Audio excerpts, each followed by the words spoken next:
time in the descent to Avernus, our heroes started off on their exploration where they met Captain Zodge at the Basilisk Gate. After a quick confrontation, Zodge approached the characters and advised them that he needed their help to investigate a cult known as the Cult of the Dead Three. From there, you were pointed towards the Elf Song Tavern to meet with one of his spies who goes by the name of Tarina. After a short stroll, you arrive at the Elf Song Tavern, where you decide to get some drinks and engage in the activities within the tavern.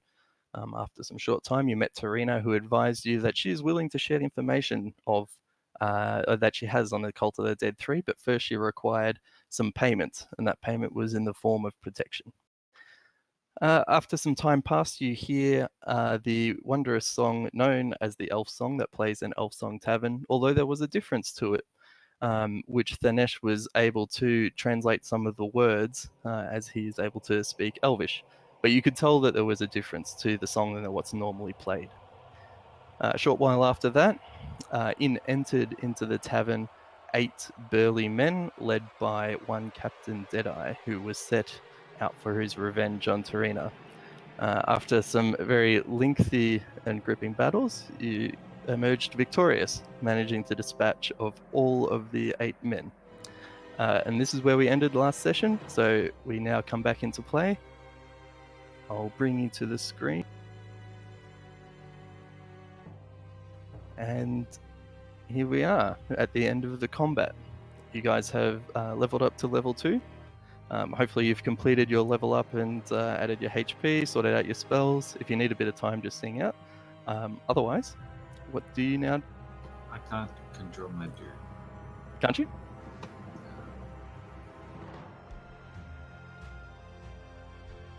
I can. Okay, try again. Yeah. And Daddy, you should be the same with your one.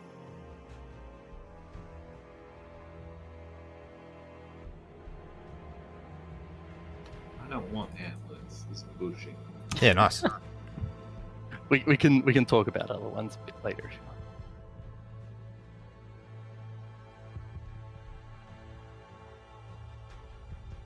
Cool. I walk over to the table and assume there's still some beer there, and do what dwarves do best, just ignoring everything because Rock don't care. Okay.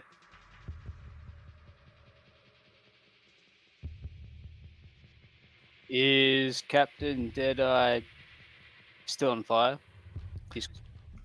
So he's smoldered out. The way he landed, he's actually managed to smother the fire that was on his cloak, and of course the campfire that was put under there by Thanesh has extinguished. I'm resistant to fire anyway. I search his body. Okay. Just roll a perception check for me, please.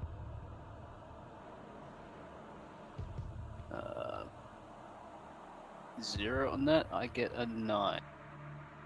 9? Okay, so you ruffle through. You manage to find just around the back of his belt a purse that has a bit of weight to it. Inside of it, you find 32 gold pieces and 15 silver pieces, as well as while you're searching around his neck, you find that he has 2 gold necklaces on there. So just add 2 gold necklaces to your inventory. I don't think there's an item for it, just as another item.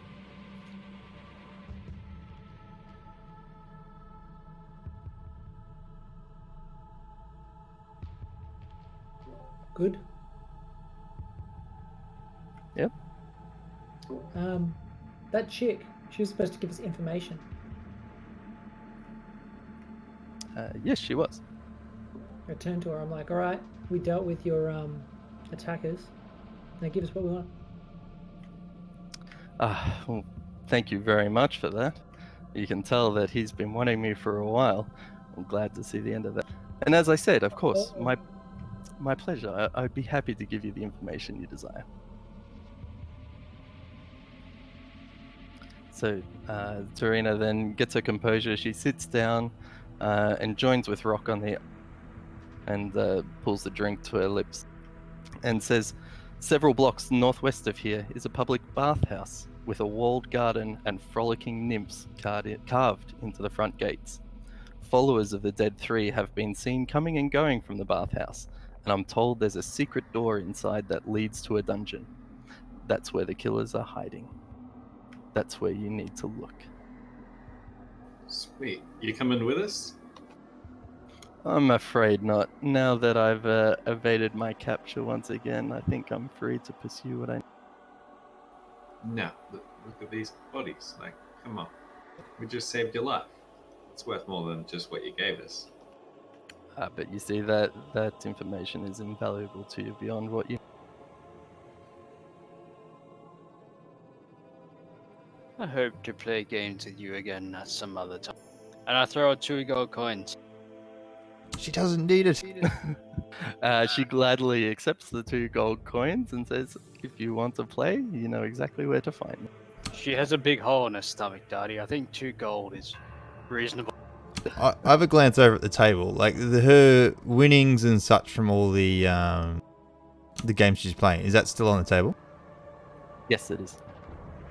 I talk to Tarina and say, "Hey, we did a pretty good job protecting you here," and I make it obvious that I'm looking at the gold at the table. I say,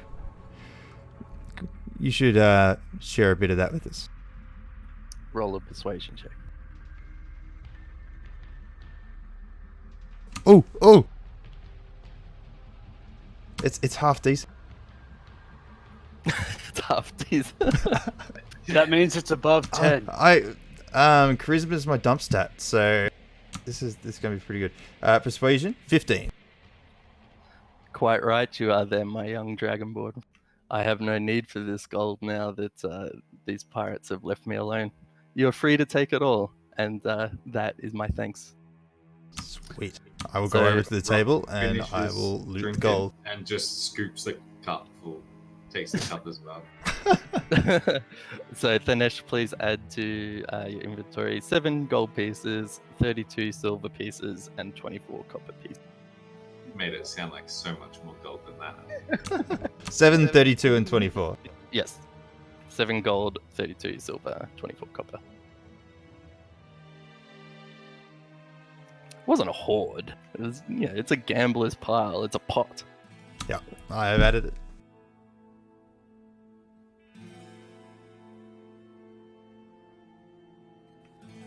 Okay, so the commotion has started to settle down. Yuma, the assistant, has gone back to do more duties downstairs. The other folk that are in the tavern are just admiring what is going on. There's a few murmurs and a few comments about the ability that you've done.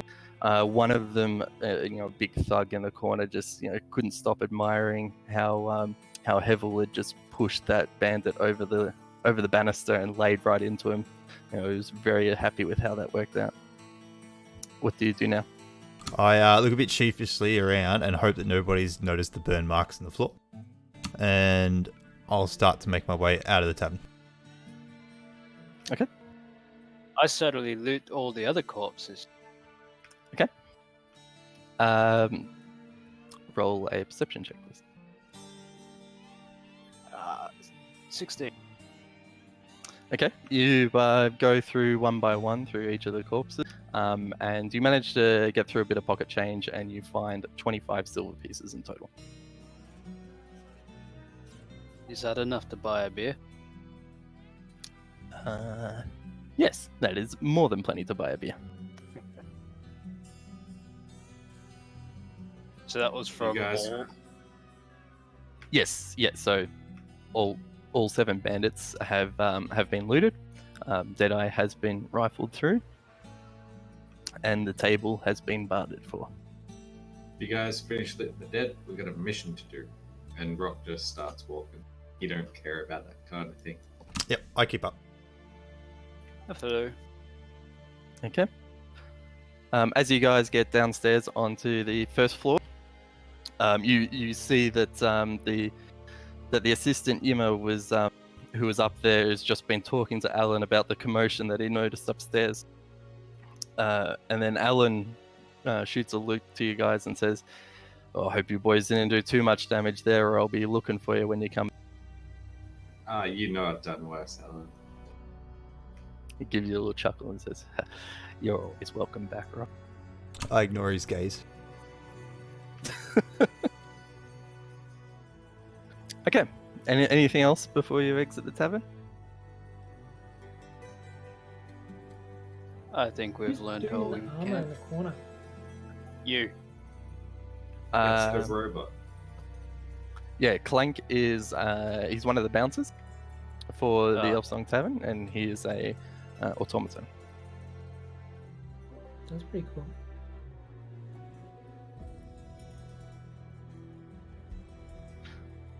Okay. So I'm guessing you're all exiting the tavern. Sure. So as you exit the tavern and you step out into Baldur's Gate, the sun is you can see it's starting to get onto the onto a sunset. You know that you've spent quite a bit of time in the tavern. You're estimating that it's probably around about 4 in the afternoon.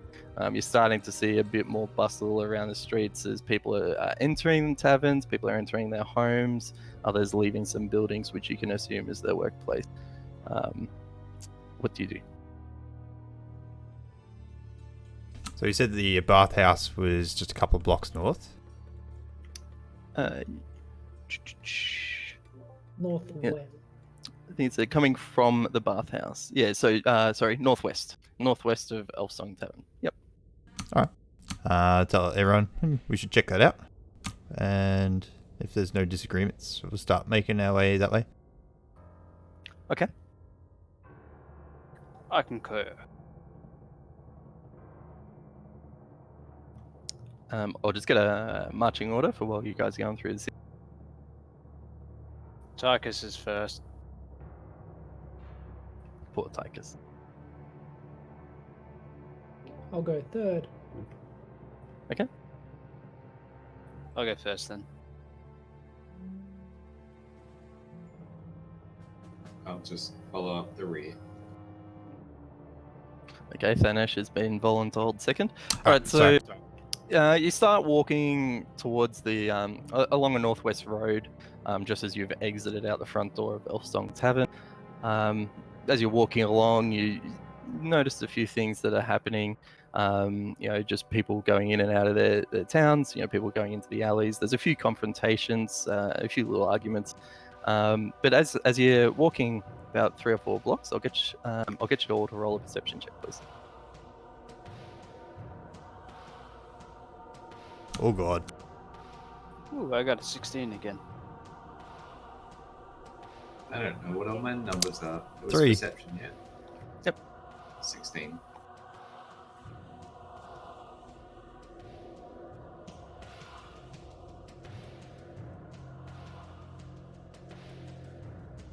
Would you get the Bundy? 19. As you're walking along, so the 3 of you, Izzy, Evil, and Rock, you see this burly woman slightly stagger up towards you, and then she sees Thanesh and just walks right up to him and puts her arm around him. And Thanesh, you're super shocked because you didn't see this woman coming from everywhere, but the other guys are just sort of giving you a bit of space, and you hear this woman come up and give you a bit of a chummy laugh and say, "Ha ha ha! Oh, you guys, you look like the big strong types around here. How's your day been? What have you been doing? Forget that. We don't need to hear the stories. I just need to tell you about this place." While called the Low she's telling her story, I try and struggle and push her away from me. Make a strength check. He's a wizard. He gets a 2. Got a 7. As you struggle and push away, she's got this very strong headlock on you, more than you would expect from the strength of this burly woman, as she keeps you in nice and close and says, yes, as I was saying, the Low Lantern would love your help. I know that they're looking for some bouncers, and you guys would fit the case perfect. You should go check it out at some point. And then with that, she gives you a nice little noogie on the top of your head, which frustrates you to no end, and wanders off with her happy stagger. I just stand bewildered about what just happened. Did she just offer us a job? She mentioned some work about a place called the Lowlands, Yeah. where they're Oh, sorry. possibly looking for some bounty. I was in character asking the others. Oh, sorry. apologies. So fucking rude, DM. Looks like you made a friend easily, Thanesh.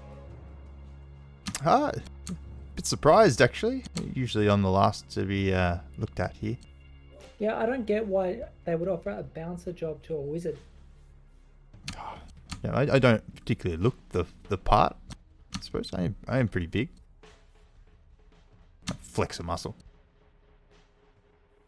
So as you all regale about what's happened and you keep walking towards the north, you eventually reach to an area with that matches the description that was tied to you, told to you.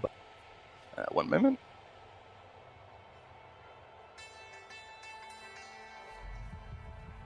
And you see now landmarked on your map the bathhouse that was described.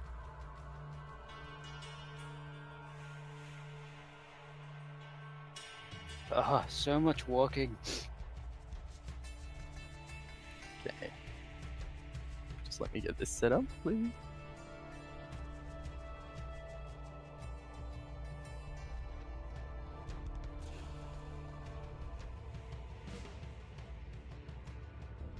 Okay, so as you arrive to the bathhouse, you notice that the bathhouse is a one-story stuccoed building with stained glass windows and clay roof tiles. 10-foot walls enclose the large courtyard outside the southeast corner of the building.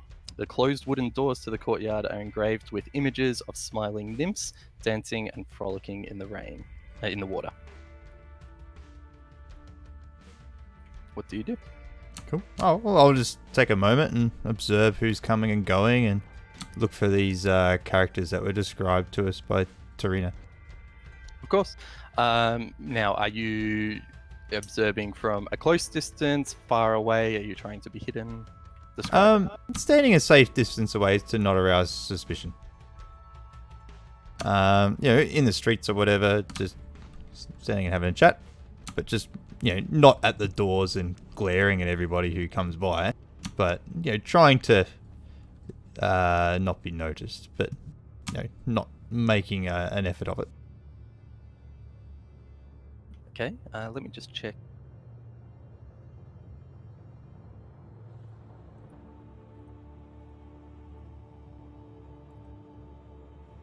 Like, if it has to be off the map, I can say that I'm standing at a distance off the map. Like, that's fine.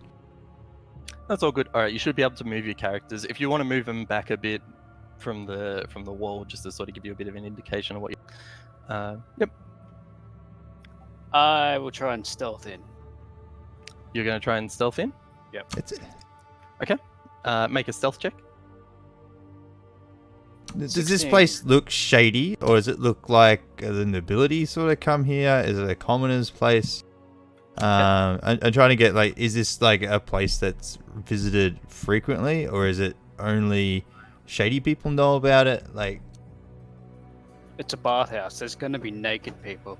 yeah, I know, but like, nobility tend to seek out that stuff quite a fair bit as well. Like, you could have, your low-grade whores or whatever, and then you could have your, highly marketed girls, etc. Like, what kind of living conditions is this bathhouse? Make a history check for me, please. Okay. Ooh, I think I'm actually good at history. Hold on. I might have Been there before. Have I visited this? 16. Okay, so you actually know a bit of history about the bathhouse from your time that you've already spent here. It's spent in Baldur's Gate, that is. You haven't spent time at the bathhouse. So you know that this one actually has a reputation of being quite a clean and friendly bathhouse. You know that the gates aren't locked and that it is in fact actually business hours at this point in time. It is unguarded and it is welcome to the public, provided that if they want to use the services, they still need to pay for what's going on. While you are making an observation at the moment, you do just see some random commoners coming and going. some making some inquiries, but nothing that looks outwardly suspicious either. You know during business hours that there isn't anything suspicious that has been told through the streets. All right. So I see Izzy.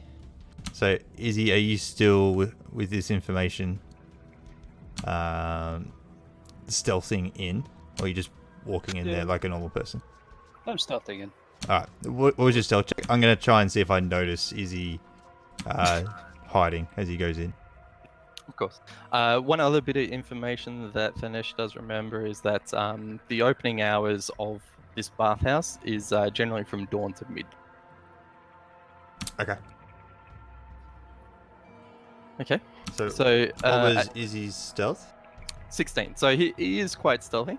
Oh, I got a 18 for perception. So in this way, it's sort of treated like a contest. So I would actually have noticed Izzy attempting to stealth in, Yep. and I'm gonna run up to him and pull him aside and say, "Hey, it's normal hours. Public walk in and out. Like you could probably just, pretend to be a patron here rather than hide." I just wanted to be subtle.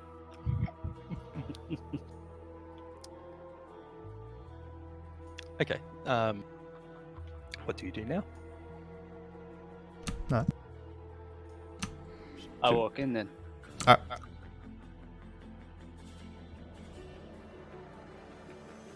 also walk in and I look for an attendant. I follow Debondi. I don't know Debondi's character's name. Hevel. Hevel. Yeah, Okay. yeah. So as you enter into the courtyard, you see that it is an L-shaped courtyard that features a trimmed lawn and a nicely manicured shrubbery. The yard is decorated with some white marble benches and stone fountains, each in the form of a smiling nymph tipping a jug that spills water in a circular stone basin. There is no attendant that you notice at this point in time. However, much like the gate, the doors are to the main entrance of the bathhouse on the western side. Same sort of make of doors, but they are cracked open, ready for people to come and go as they wish. All right, we'll make our way through and go through the entrance. Okay. Surely they wouldn't keep a secret entrance in the first area.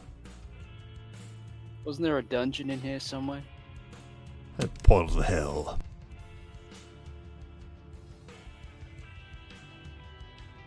Okay. So as you enter, the walls of the 20-foot high pillared chamber are adorned with frescoes of bathing royalty. Natural light streams in through the stained glass windows, creating colourful patterns on the tiles of polished blue marble that cover the floor. 3 shallow sunken pools contain scintilling perfume-scented water. The marble benches bearing stacks of dry towels are situated near the pools, each of which comes equipped with a pair of brass faucets. In here, you actually see 3 commoners currently enjoying the pools. 2 of them are sharing one, and one is off to it by itself in the northern bath, and the third bath is free of anyone accessing it at this point in time. You do see 2 doors as well, one to the north and one to the south. Is it typical customs to bathe nude, or are they wearing swimsuit attire or something like that? Given that this is the lower city, there's not too much going on in the way of underwear because people are generally a bit poorer in this side of town. So it is actually a lot more natural for them to bathe nude. However, given the scentedness that is coming off these baths, there is plenty of foam that is covering what lies beneath. Nice. So, the information that we were given. Sorry, we know that the more of Deadeye's crew were coming from here, or suspected from coming from here. Is that correct? Do a history check for me. Okay. 4. So, the information that you recall from Tarina is that this is a safe haven or an area for the Cult of the Dead 3. Okay. You don't recall whether Deadeye is a part of the Cult of the Dead 3 or not. Yep, thanks.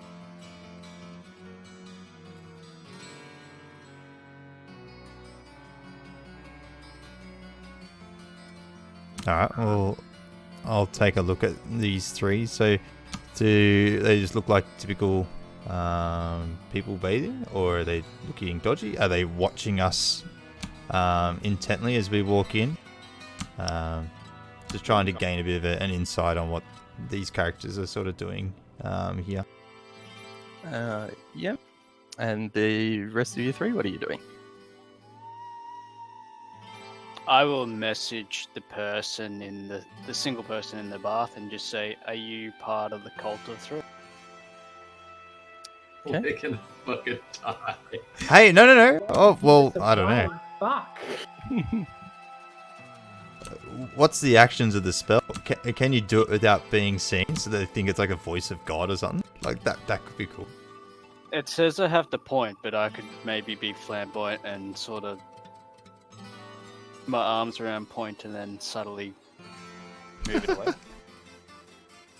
How do you hide it? All right, and Rock and Hevel? No, I didn't. Play out. Okay. Yeah, I just, wander around, looking around, pretending like I'm not paying attention. Still outside the gate. We followed in, didn't we? Your character's still outside on the thing. But that's alright. Okay, so Thanesh, I will get you to do a insight check for me, please. Oh, God, I'm either like really high or really low. It's like not in the middle. Insight 5. So you can't ascertain from looking at these people what their intentions may or may not be. What you can ascertain is that they are quite relaxed. They are enjoying their time in the... Izzy, you point and message towards the commoner what you said. However, it is only after that you've pointed the message and you hear no return is that you realise that commoner is actually asleep in there.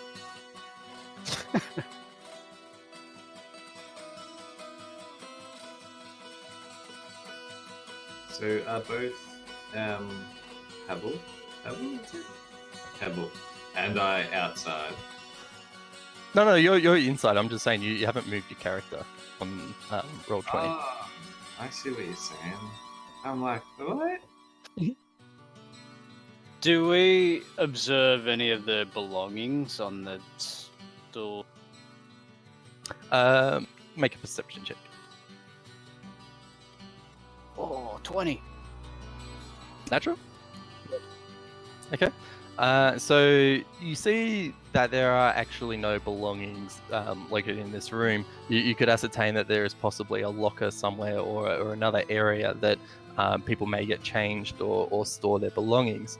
All you see around on the benches are the towels that are usable for people when they come and go from the bathhouse or want to enter into any of the other areas. The two commoners on the west side, the north and south, are they doors or windows? They are doors. Are they open? They are... Oh, give me a sec.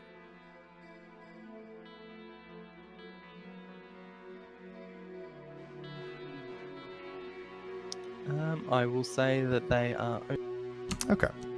I'm going to turn my back and walk back outside, and I'm going to send Fip, who's sitting on my shoulder, in to fly in and to check out those two doors.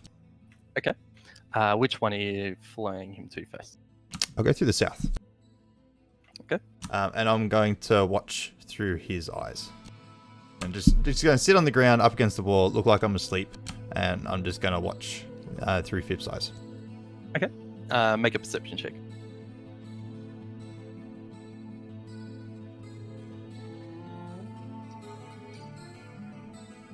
$19. So as Fip flies in, Fip notices that there is a large masseuse's bench in the center, and there is a clothed commoner on the other side that is preparing a number of towels that are laying over it. And you can ascertain that this person is a worker of the bathhouse. Is there anything else of note in here, or is it just purely a massage room with massage towels and that's it? It is just purely a massage room. I'll send Fip out of that and then to check out the northern door. Okay. Another perception check, please. Oh, I should be using Fip's stat sheet. Hold on. What is fit? Fip is a little owl. Ooh, Is Jonah, that- I've seen it out. Yes, you have. I was just going to go with things I would have seen in a forest, because that's what my story says in cities. Yeah, I'm Alright, happy with that. so 14. Caterpillars. 14. Okay. And sorry, if it... No, we'll just go ahead. I forgot to add the 3 to the last one, so that's right. Yep. Yeah, that's all good. So very much like the southern room, it Ooh. is laid out. Hold on. He gets advantage on perception checks that rely on hearing or sight. Okay. 14 still. Okay, so again, very much like the layout of the southern room, you see exactly the same. Another massage bench and another clothed commoner, although this one is a female clothed commoner who is arranging the towels and looking at the perfume bottles that are under there, making sure everything is. And that is it. You can ascertain that that is another worker of the bathhouse. Okay. I'll bring Fip back to me. Okay.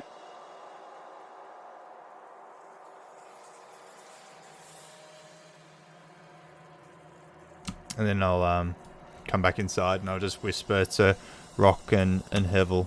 Oh, sorry, Rock and Izzy here. That there's 2 rooms there in the north and the south. They're just massage rooms, and there's a masseuse in each. Oh, nice. What are the prices?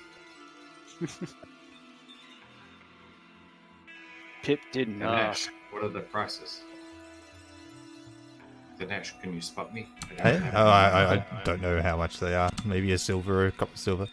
What were you doing in there? What were you researching? I didn't go in there. This is silly. Why would you do this then? Okay, so Hevel, just seeing that you've entered in that northern room, are you looking to do something? Yeah, I'm just staring at the person there. Okay. So the person looks up at you as you've entered in and opened the door the rest of the way, and they say, "Oh, hello, welcome to my bathhouse. How can I be of service to you?" I was after a massage. Oh, of course. I'd be more than happy to help out such a lovely ASMR as you. Our massages generally range from about 30 minutes to an hour. Which one would suit you best? I think an hour works. We've got a really tight back. Oh, of course. And what type of massage would you like? We offer some deep tissue massages, or we like some therapeutic aromatherapy, or maybe if you're just looking for a relax with some tea, how would you feel? Aromatherapy sounds good. Of course. So if you want to get an aromatherapy massage for an hour, that's going to cost you 2 gold and 5 silver pieces. Take 3. You want to pay me 3 gold? Yeah. Oh, you're such a You're lovely man. What is your name? What is your name? You forgot the wink. Hevel. Oh, thank you, Hevel, very much. Please step outside for 5 minutes while I get this room ready for you, and then I'll call you. Excellent. Thank you. So as you exit, the lady steps forward and closes the door off.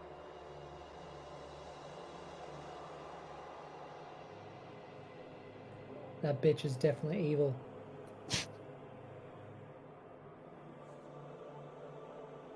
I heard massage. Rock walks up to Hevel and goes, "Hey, how much?" The stupid wizard, he doesn't know. 2 gold, 5 silver. Oh, could you spot me? I'm a bit bit full. Let me check because I just indulgently offered her 3.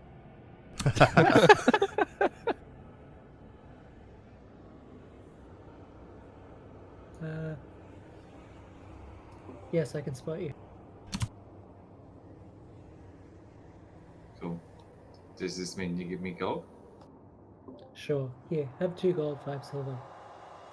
I take 2 gold, 5 silver, and I just walk off, blatantly not going towards the massage table. Okay. So remove two gold, 5 silver from your inventory and add 2 gold, 5 silver to your inventory, Rock. Have we assessed if the other 2 in the bath are talking or asleep? So as it was perceived earlier, they just look to be quite relaxed. They don't seem to be engaging in any conversation. However, due to the commotion that was just happening over some gold, you do see that they are starting to pay attention to what is going Can I stealth up and sit behind them? on. Make a stealth check for me, please. While this is happening, I'm 80. going to derobe and slip into the southern bathhouse, and then I'm just going to fly around with Fip and check the building out and see if I can find anything that looks out of place. So Looking for like a hidden door or maybe a room that we can't reach or something like that. Just going to fly around. I'll check the courtyard first. okay, so but you're jumping into the bath. Yes, and then I'm just going to explore through Fip's eyes. Okay. All right. So you are currently stealth. They did not notice you, Izzy. As the commotion of the bath water splashing as you hop in, you hear some rustling from the southern room, and a worker comes out to greet you Okay. and says, "Oh, excuse me, sir. Are you looking to use the bath? Welcome to the bathhouse. How can we be of service to you?" Hey, I just wanted to enjoy this warm bath. Is there a cost? I didn't see a reception. I just thought it was free to jump in. Yes, that's quite okay. See, it's just me and my co-worker, and normally we're able to greet, but as you can see, we've got a few customers at the moment, so we've been a bit. Yes, there is a fee, and just to use the bath for you is just 7 silver pieces. Yeah, no worries. And I'll reach out of the bath and go through my robes and flick them 7 silver. Thank you, sir. Thank you. And can I get your name, please? Thanesh. Nice to meet you, Thanesh. Please relax as long as you need. You are always welcome. I give it a nod. Thanks. Okay. And then the worker calls and says, if you ever need my services, please just call for me. My name is Jabat. Sorry, Jabat. Jabaz. Jabaz. All right. Thank you very much. While they're doing that, I go pretty much stare at the fountain, but really, I'm looking for a secret hallway in the courtyard. Okay. So we're all doing something at the moment. One moment. Do a perception check for me, please. Rock. Nat 20. Nat Fuck, 20. it better be out here. So you can't help but admire the fountain that you're observing. You can see that the nymphs carving is just so expertly done.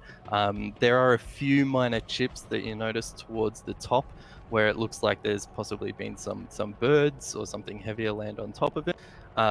However, there is nothing that seems out of place, nor do you notice anything that may suggest that it moves or there may be another entranceway around here. You just see an expertly crafted fountain.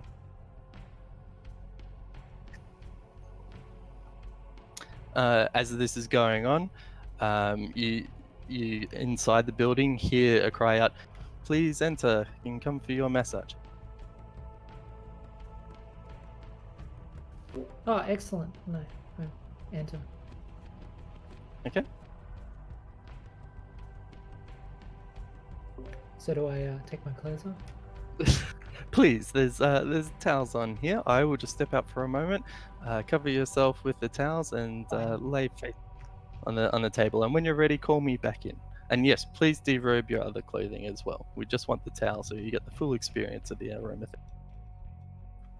And she exits to let you do what you need to do to get onto the table, awaiting your callback.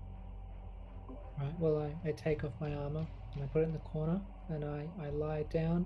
Well, no, I sit. I sit on the table with the towel across me.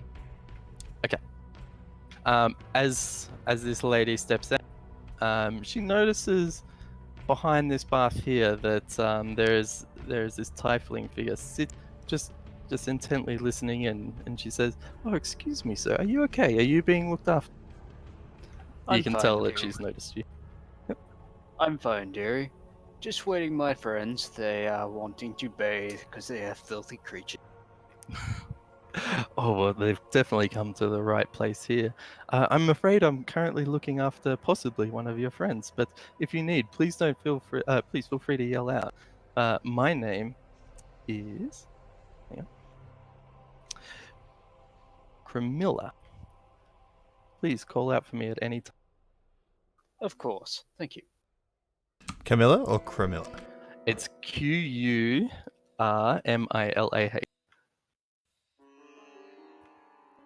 Camilla. Are you taking notes of all this, Darby? Yeah, because I keep forgetting this shit.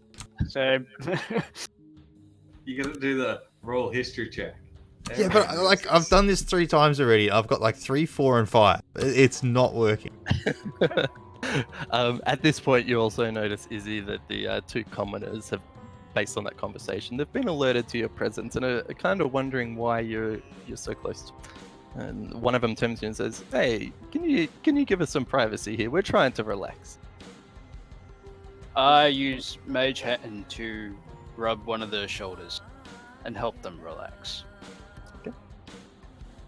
I'm not here to disturb you. As the gentleman that had said that to you starts feeling this on their back, and the one in front of them looks up and just sees this spectral figure rubbing them on the back, and he's like, "Oh, that's actually quite good. We normally have to pay extra for that." Okay, you can stay for the moment. Izzy the seedy sorceress. Hitting on the naked people in the bathhouse. Okay, at that point, Camilla is just knocking on the door where you are, Hevel, and says, "Are you okay, sir? Are you ready?" Me? Is Hevel Yes. a dude? Oh yes, please come in. I'm waiting for you. Wait, you are a dude, right? I am, yeah. Okay, all right. So Camilla comes in and sees that you're sitting with a towel over the top of you, and she says, "Oh, please, sir, can you just lay down on your stomach so I can start working on your back?" I do as she says. Okay. Thank you very much. And then she starts going through and explaining all the different sorts of essences and vapors that are going. And you hear her talk about, and this one's of essence of rose water, and then we've got some beautiful lavender that's come fresh from the south. I think you would very much like this. And as she sets these little bowls over top of some incense burners as they're filled with the oil. And then she starts to grab on and just very lightly massage your back. And she asks, so why are you gentlemen here? What has brought you to my lovely bath?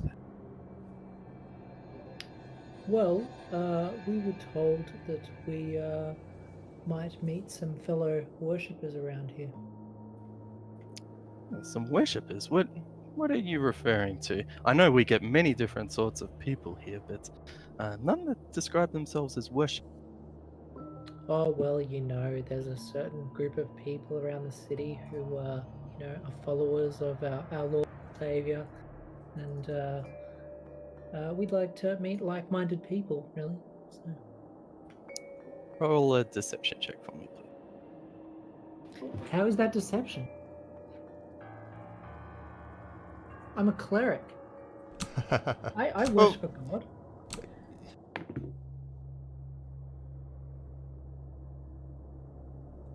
$15.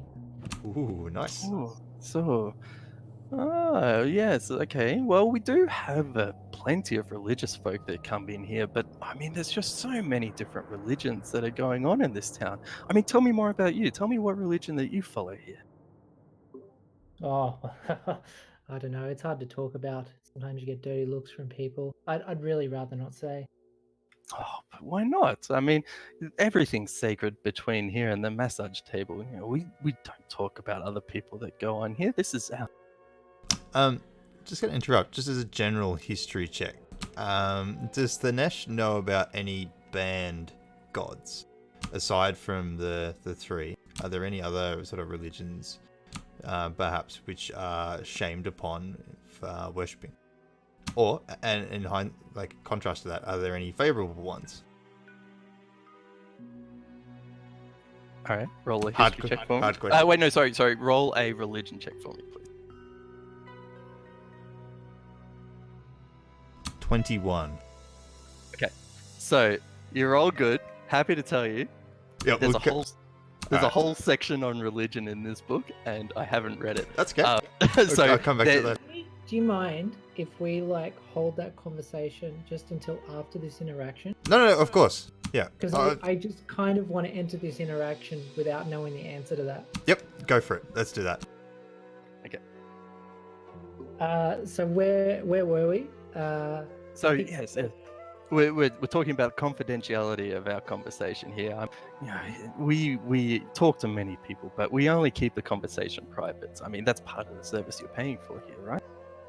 Right. Well, you see, look, my father and mother were devout worshippers of Baal, and as such, I've always been a strong follower of Baal.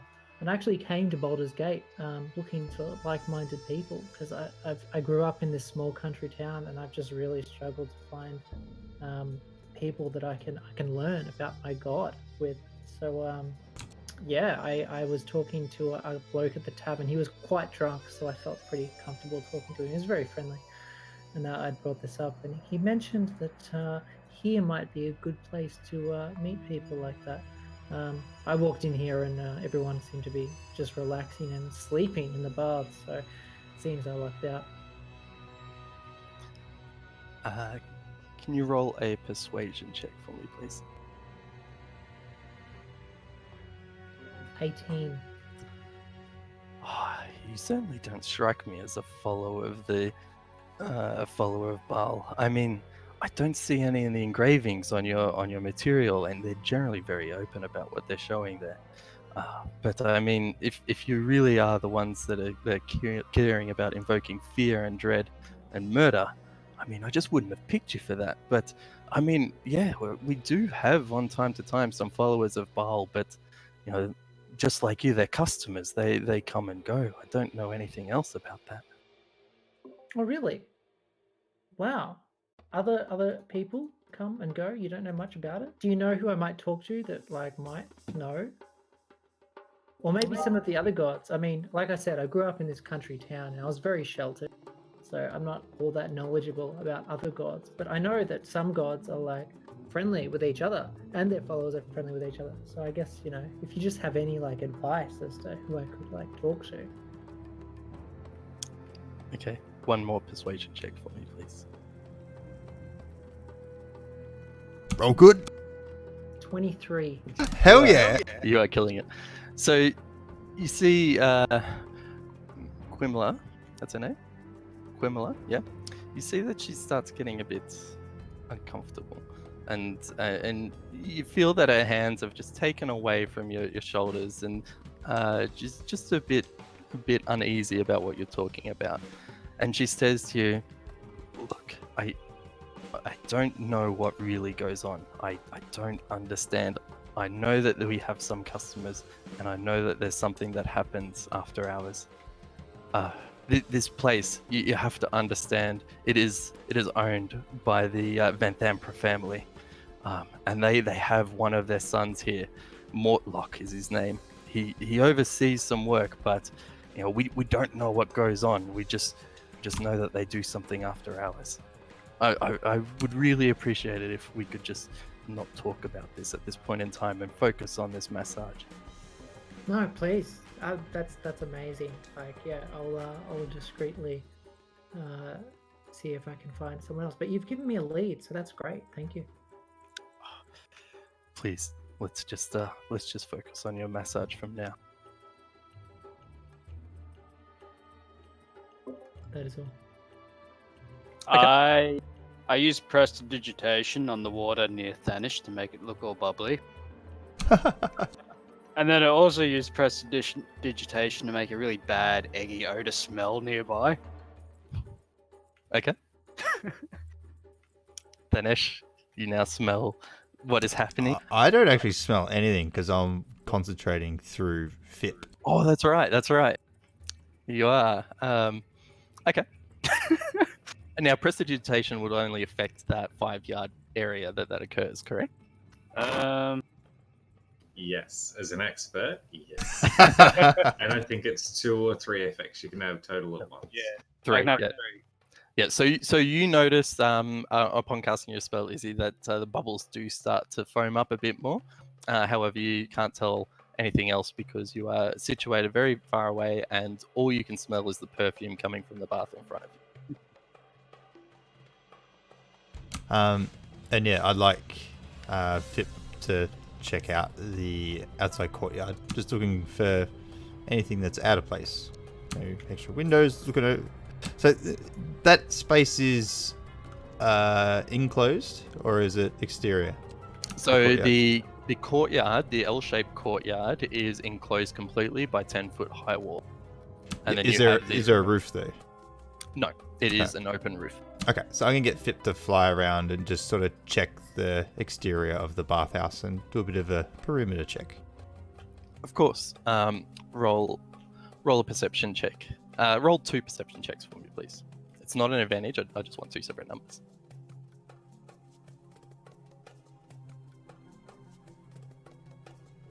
Natural 20 and 19. God damn. Okay. So, as FIP exits the bathhouse and starts looking firstly on the east wall and then the southern wall, it notices nothing out of the ordinary. It sees that the stained glass walls are expertly crafted with the sun shining in. It notices that because of the stained glass, you can only really make out shadows that are going on inside the bathhouse. You can't clearly make out who is who or what they are doing, just that there are some shadows inside. As he makes his way around the western wall and then to the northern wall, very much the same. Sees the stained glass walls and what's going on from there. FIP does notice though that the grass that is there on the north western corner just appears to be slightly duller than the rest of the grass that exists around the bathhouse. Okay, so this is the northwestern, next to the fountain, the northwestern corner. That's east. So northwest is.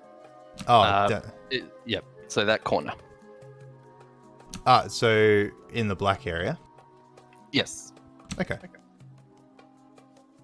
I'll get FIP to. Is there any trees or anything that's near this grassed area that he can sort of just sit in, perch, and get a closer look? There are a few trees that are about. Alright, so he'll go and just land in one of the trees and look like a bird, and he'll have a bit more of a look at that particular spot in detail, looking for tracks or anything that might indicate as to why this patch is darker than the others. Okay. For this instance, I will use the duration of Hevel's massage that's going on for this measurement of time. So I would imagine that you're possibly going to be relaxing for the same amount of time, if that's okay. Rock, what are you doing during this hour that Hevel is getting the massage? I'm just, I don't know, chilling. I guess just chilling out here, just paying attention to what goes on, but resting short. Yep. Okay. And Izzy, are you much the same? What? I'm going to flag down Jabaz. Yep. I'll say, Jabaz, honey, can I have a drink? I'm getting thirsty, waiting for my throat. So Jabaz comes out and says, sir, you must be the one... what is your name? I never actually got it. You can call me Izratar. Izratar. Oh, that is a wonderful name. Yes, I'm more than happy to get you a drink, Isrita. We do some wonderful rosewater tea, or just some plain black tea if you prefer. Unfortunately, we don't have any alcohol if that is what you're looking for. We're not that kind of bathhouse. Rosewater tea will be just fine. Of course, of course. For you, that can just be 2 copper pieces. Thank you very much. I hand it over.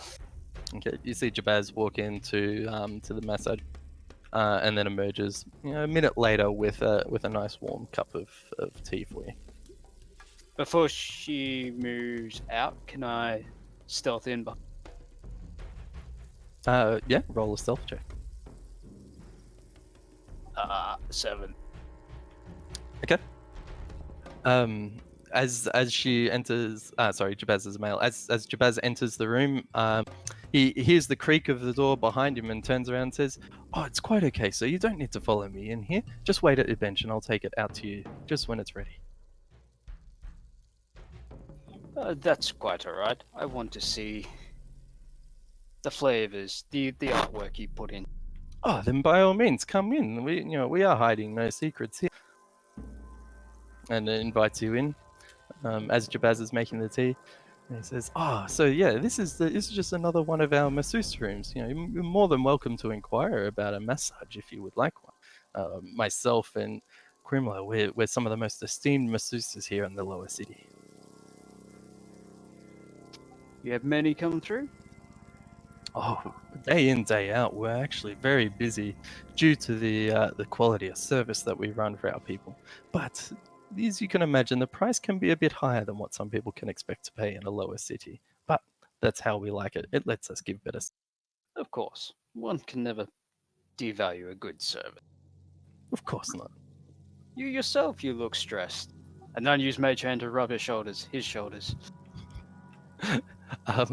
Just roll a intelligence check. Oh no, I've got not much of that. Wait, what would Unless he's gonna get us killed. Sorry, no, make that wisdom. Make that wisdom. Can I keep the same die? Sure. Actually, it's 50. It would have been 16 if I had intelligence. So as the mage hand appears and starts to rub, he's like, "Oh, that's definitely not something that happens normally in this bathhouse. I'm afraid. Like, I appreciate the sentiment, but please, while I'm working, let me be the one who does the rubbing."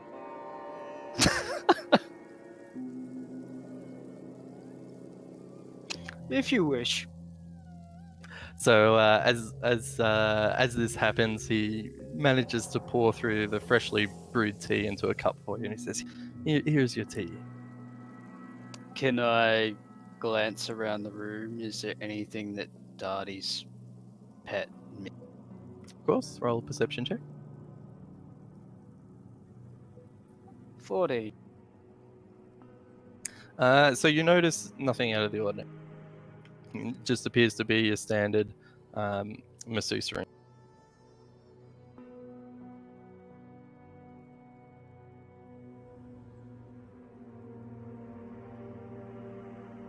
Thank you for your time and the tea. Then I move into the other room. Very welcome. Actually, I take it out and I go sort of see what Rock's doing. Rock being good rock on bench. Watching. Okay. So we'll say that now an hour has passed, unless there's anything else you would like to chime in.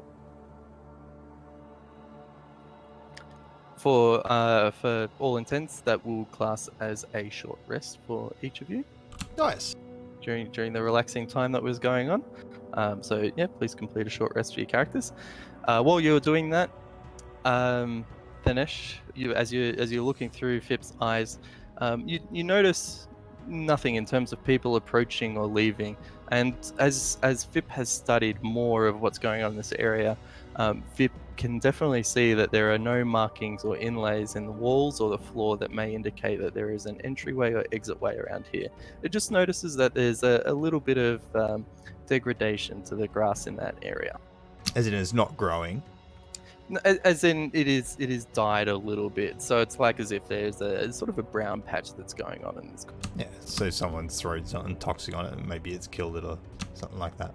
Water. Hey? Emptying the poo water there. That'd actually make grass grow thicker. Crimla taps you on the shoulder, Havil, waking you from what seems to be a very relaxing, not a sleep, but more of like a meditation for yourself, and says, "Okay, sir, thank you so much for your understanding following our conversation later, and thank you so much for letting me give you this massage. I hope you've enjoyed your time." Yeah, that was great. And I give her 3 gold. Thank you so much, sir. Thank you for the tip. It really shows that I hopefully I've served. Very good. Thank you. I will exit the room now and let you get changed. She exits the room and closes the door. I get changed. And while I'm in here, I might just have a bit of a perception check around the room, see if there's anything out of the ordinary, maybe a secret lever or something. Of course, roll a perception check. There's a black bar in the top corner. Check if the bed lifts up. 13. So as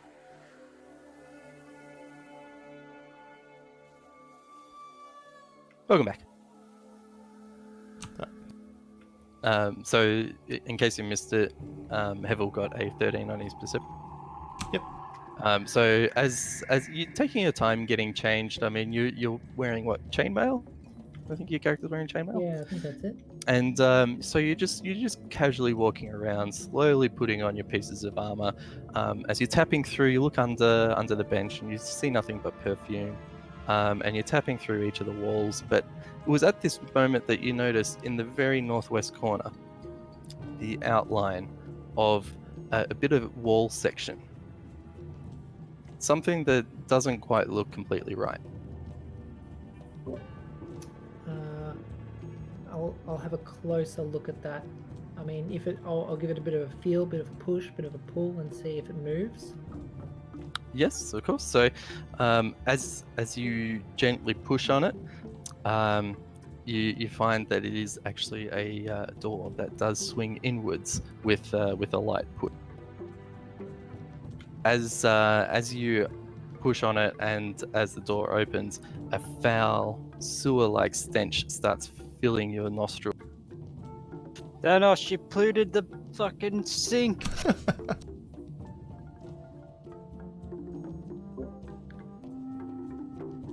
Interesting.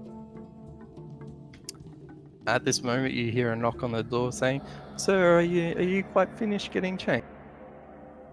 I'm like, oh, 1 second, and then I kind of close that up. And then once it's closed, I'm confident that it doesn't look like I've touched anything. I'll open the door. Okay.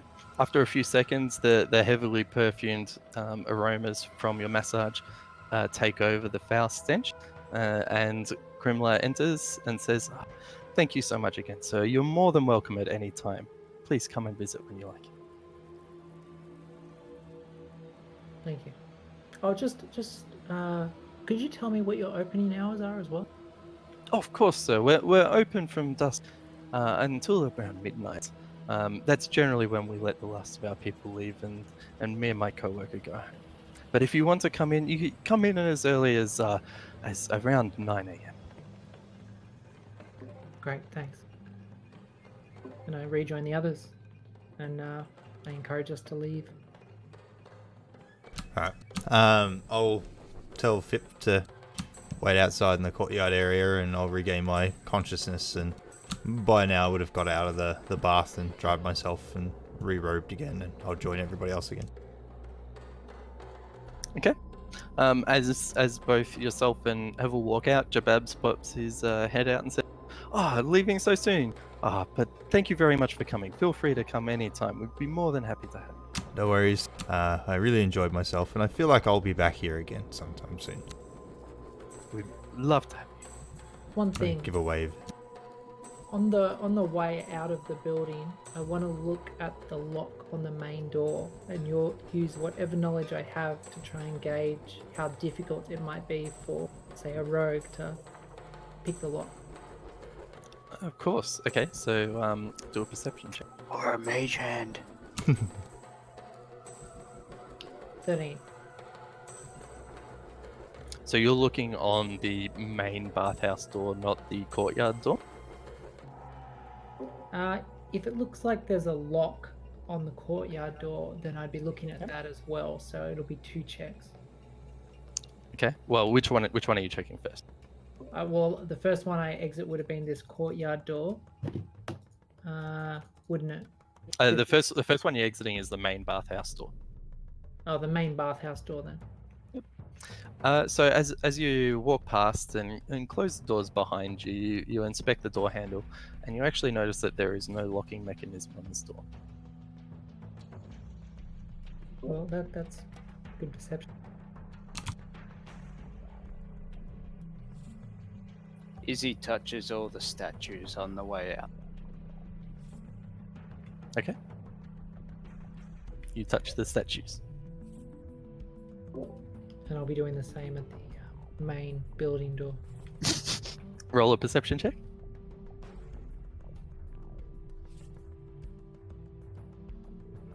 24. So again, you see that there is actually no locking mechanism on this. That's sus. So you've all exited the main bathhouse, and you're either inside the courtyard or just outside the main. You know that based on the massage that Hevel had, you've spent a little more than an hour in the bathhouse. It's starting to really sunset at this point. You're estimating that it's getting close to around 6 p.m. Stomachs are starting to rumble. What do you do?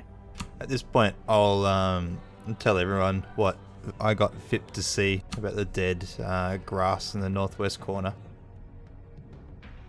But everything else sort of looks like it checks out from the outside.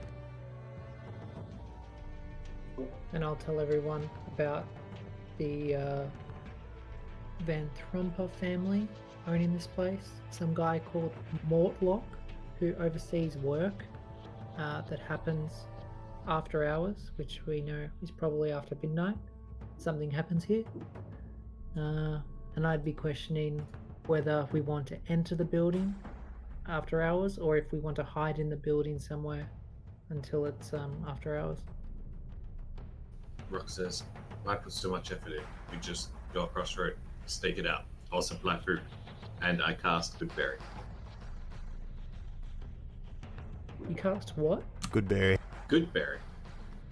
What's That's that? It's the most cantrip. OP thing. No, it's level 1 spell. First level, I burnt a slot. And I hand us all a berry. So I have 10 berries, and now I have 7 berries, but I handed one to those guys. You guys eat berries. You all get 1 health, and you are now not hungry for a day. Nice. Wait. I eat it. I ate one myself, so I have 6 berries left. It turns out casting this does not help at all. What do you mean? As in, I don't get a list of how many berries I have going. Oh, okay. You have to remember. Just I chuck it feel in like- your notes. For I'm a bit sus by the fact that there's no locks on the door and the fact that we feel like this is associated with like this demonic group. So I'd be probably turning to Thanesh and Izzy to ask them if there's any way they could detect if there's anything magical that's protecting the building or anything. That's a good idea. So, I will. Now, let me just check the spell first. I was just going to do an Arcana check. Is that Yeah, how you that can works? do I'm an not quite. Arcana. So, alright, so I'm going to go and conceal myself back inside the bathhouse, but I'm going to do it just in the bush here.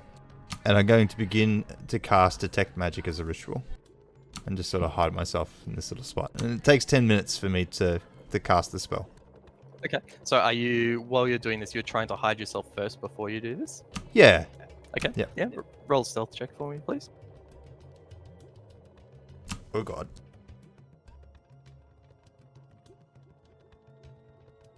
Eight. So as you walk on through, you kick the bushes as you're going past, and you make quite an audible rustle. However, you can tell that there's no one in the courtyard at this point in time. And you nestle yourself down in the corner there and start cussing your ritual. Are those small squares near the south bath windows? Hang on. Oh, the black there.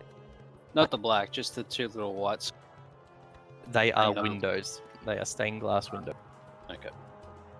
Let me reveal that a bit better. So can we see in and out? So,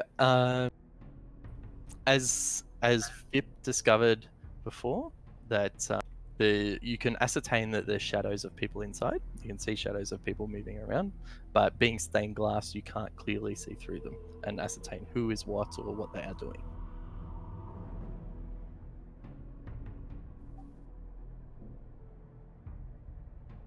I have somewhat of a plan. I still have this tea mug that they gave me and I never got. We could use that to return, create a distraction if we need.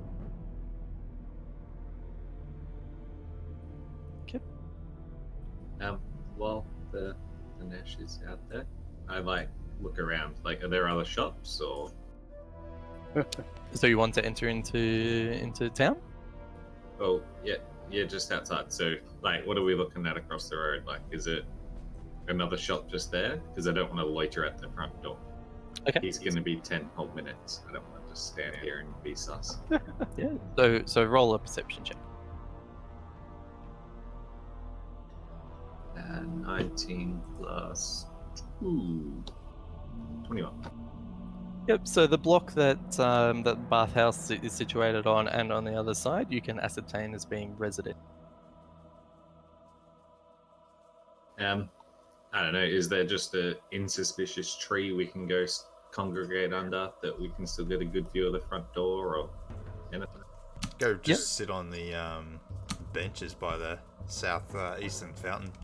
So there is actually, on the perception check, while it is residential, every third house is broken up by an alleyway, and there is actually an alleyway that is situated directly opposite the main entrance. I would like to go loiter in said alleyway. Not suspicious looking, just so I can keep a look, because obviously we want to see people coming in and out. So that's my main aim, is watch for that. So I go to alleyway. Is where my dude is close enough to alleyway. I shall follow, even less suspiciously than Rocky. I probably should have asked, how big are those bushes that I'm attempting to hide behind? Are they little tiny waist-high shrubs, or are they big, 6 foot tall trees?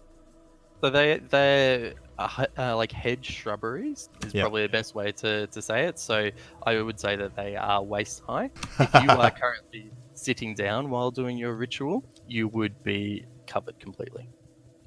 Okay. I'll look up and see what sort of actions I require to cast a ritual, whether I need to be standing or not. Okay. So a bit of time passes while you guys are doing this, and you see the two commoners that were sharing a bath together. They're now clothed in modest wear, not poor man's robes, but somewhat modest for someone in the lower city, and they're starting to exit out the bathhouse.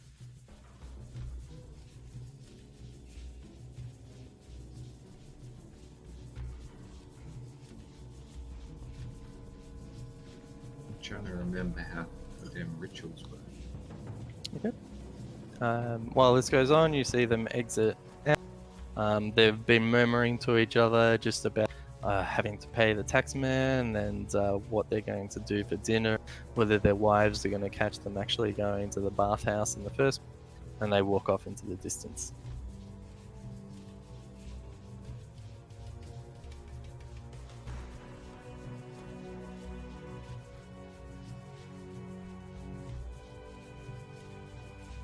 I can't quickly find if I can do it while sitting.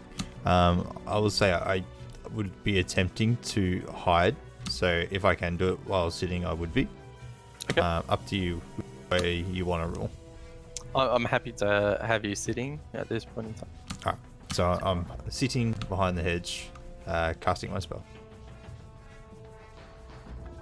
I use message to talk to Fanesh. Say, how's it going there, little fella? Yeah, pretty good. Almost done. I think I heard some footsteps and some people just left. I use it again to say, yes, they were the two from the bath. Ah, cool. Hey, Darty, you know Yeah. your detect magic spell? Yeah. You know you can just, we could have left, you could go cast it, and then you could just walk back in and say you forgot something. Yeah, Like, that last was what I was 10 intending.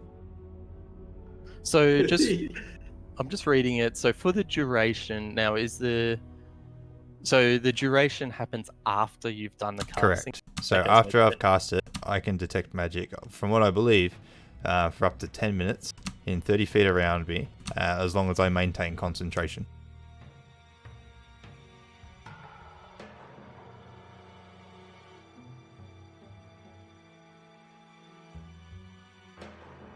So is that like a constant thing? So you could walk around the whole place and then... Yeah, I think so. So it's not like you have to sit there, wait 10 minutes, and then after 10 minutes you know. Yeah. I don't think I have to be in the one spot and I just detect exactly where I am. Because I could burn a spell slot, for example, and instantly cast this. If I had it prepared, which I don't. But if I do, I would gain the effect for 10 minutes after I instantly cast, and then I could walk around and check things out. Okay. So we'll say 10 minutes. Yep. Your casting time is finished. Very good. Alright, well, I'll stand up and have a quick look around and see if anyone can see me. And I'll come out of the hedge once I see that it's clear.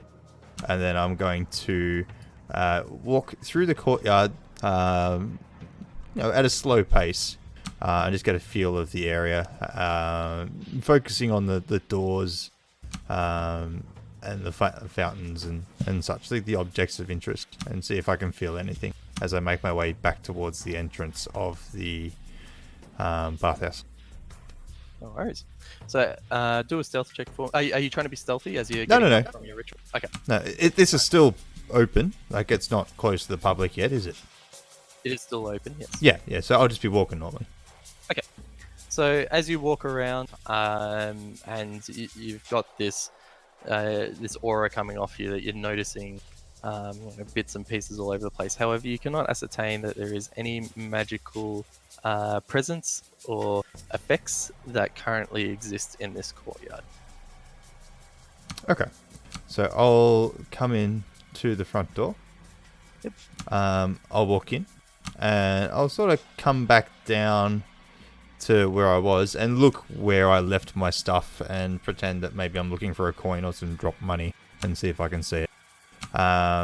After not seeing it, like while doing this, again, my primary sense is trying to figure out if there's anything magical. I'm gonna do a long lap around the outside. Just sort of around. Actually, I probably wouldn't go behind the bath. I'd probably just move up to maybe this point before circling back and leaving. Okay. I'll get you to also roll a perception check while this is going on too, please. Okay.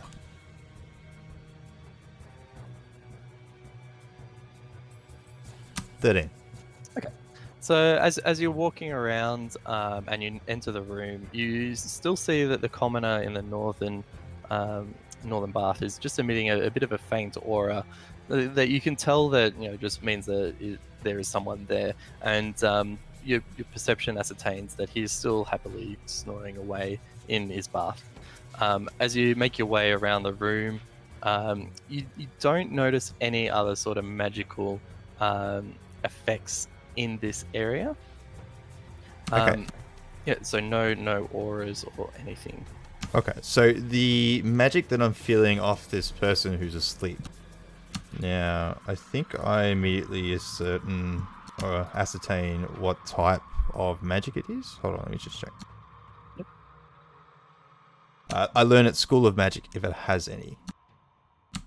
So would you be able to reveal what type of magic he has? Yeah, of course. So you can ascertain that this commoner knows a small amount of fire magic. So sorry. So not so much. I wouldn't know if he can cast spells or what type of Oh, cast okay. spell. I'm looking for the families. So transmutation, divination. Oh. Now I would only be able to feel this from him if, say, he's cast an illusion spell like a disguised self. Then I would be able to feel that he is giving off an illusionary aura because his form is changed. If he Right. knows magic but he can't, like, hasn't yet cast anything, I don't believe I would be able to feel that. Right. To the best Okay. of my So knowledge. I'm reading. I read that wrong, and I didn't get there. I just read the part that says you see a faint aura around any visible creature or object. So I just thought, oh, you just see like the pulse. Yeah, any visible creature or Apologies. object that's giving off magic. So then, in that case, no, you do not feel an aura coming off this commoner. Okay. I'll forget what you told me. There you go. My bad there. That's okay. I'll reread it just so I make sure, but that's the way I've always understood that spell to work. No, you're correct on my reread. I just didn't read it enough. Alright, so I'll leave, and I'll come back and rejoin the others and tell them I didn't feel a thing. There is no magic. These doors just appear to be locked, or if there is a magical means, it's not happening now. Interesting. Is it getting dark?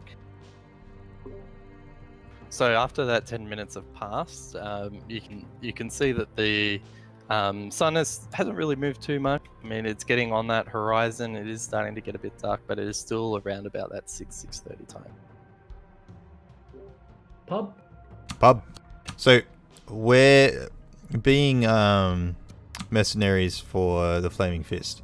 Do we have a common resting area, or are we just living in our own little spaces spread around the town? Yep. So roll a history check for me, please. Okay. Oh, no, I've forgotten where I live. Hold on. 4. So you do recall that the Flaming Fists have a main base of operations in Baldur's Gate, and it's called the Sea Tower of Balduran. However, you can't quite remember if there is something else that you guys can use, because you do recall that the Sea Tower of Balduran is on the other side of Baldur's Gate. So it would be quite a distance for you to travel. Okay. Before we go pub, didn't they say that the people, like what's her name? Urmalia. Didn't she say something about people come at night and use the place? Yeah, after hours. Yeah, cool. Should I just sit here and when something happens, turn into a rat and follow them? Well, you could. It closes at midnight, which means you'll be sitting there for 6 hours before after hours. But we just got unless they fed. early. Yeah, we've been fed. We're good. So If it was getting dark, I was thinking of jumping the fence and we can investigate Darty's grass that won't grow. Is there a nearby tavern that I could just go and buy drinks and bring it back for everybody as you stake this place out? They bring you like beer and donuts. So do another history check for me, please. Oh god, 7. You recall that the closest tavern to this location is the one that you guys left from previous, the Elfsong Tavern. I'll suggest that we could head back there as a group, or I could go back and bring back supplies for us to keep entertained until the place is shut. Or what do you think? A long rest is 8 hours, yeah? Yes. Yes. It'd be like 2 a.m. Could maybe scrape one in. I'd rather do that after the big battle. Right. There's so gonna be- I'd say, look, I'm feeling pretty good. A long rest wouldn't benefit me too much at the moment. And in game sense, like all I gain is a spell slot back. I'm not sure how you're looking, Hivel. I'm sure I'll be fine. Did Alright. your friend Finesh, where did she tell you for work might be worth investigating, even to kill some time? Sorry. Oh, the big lady. The one that gave you a noogie.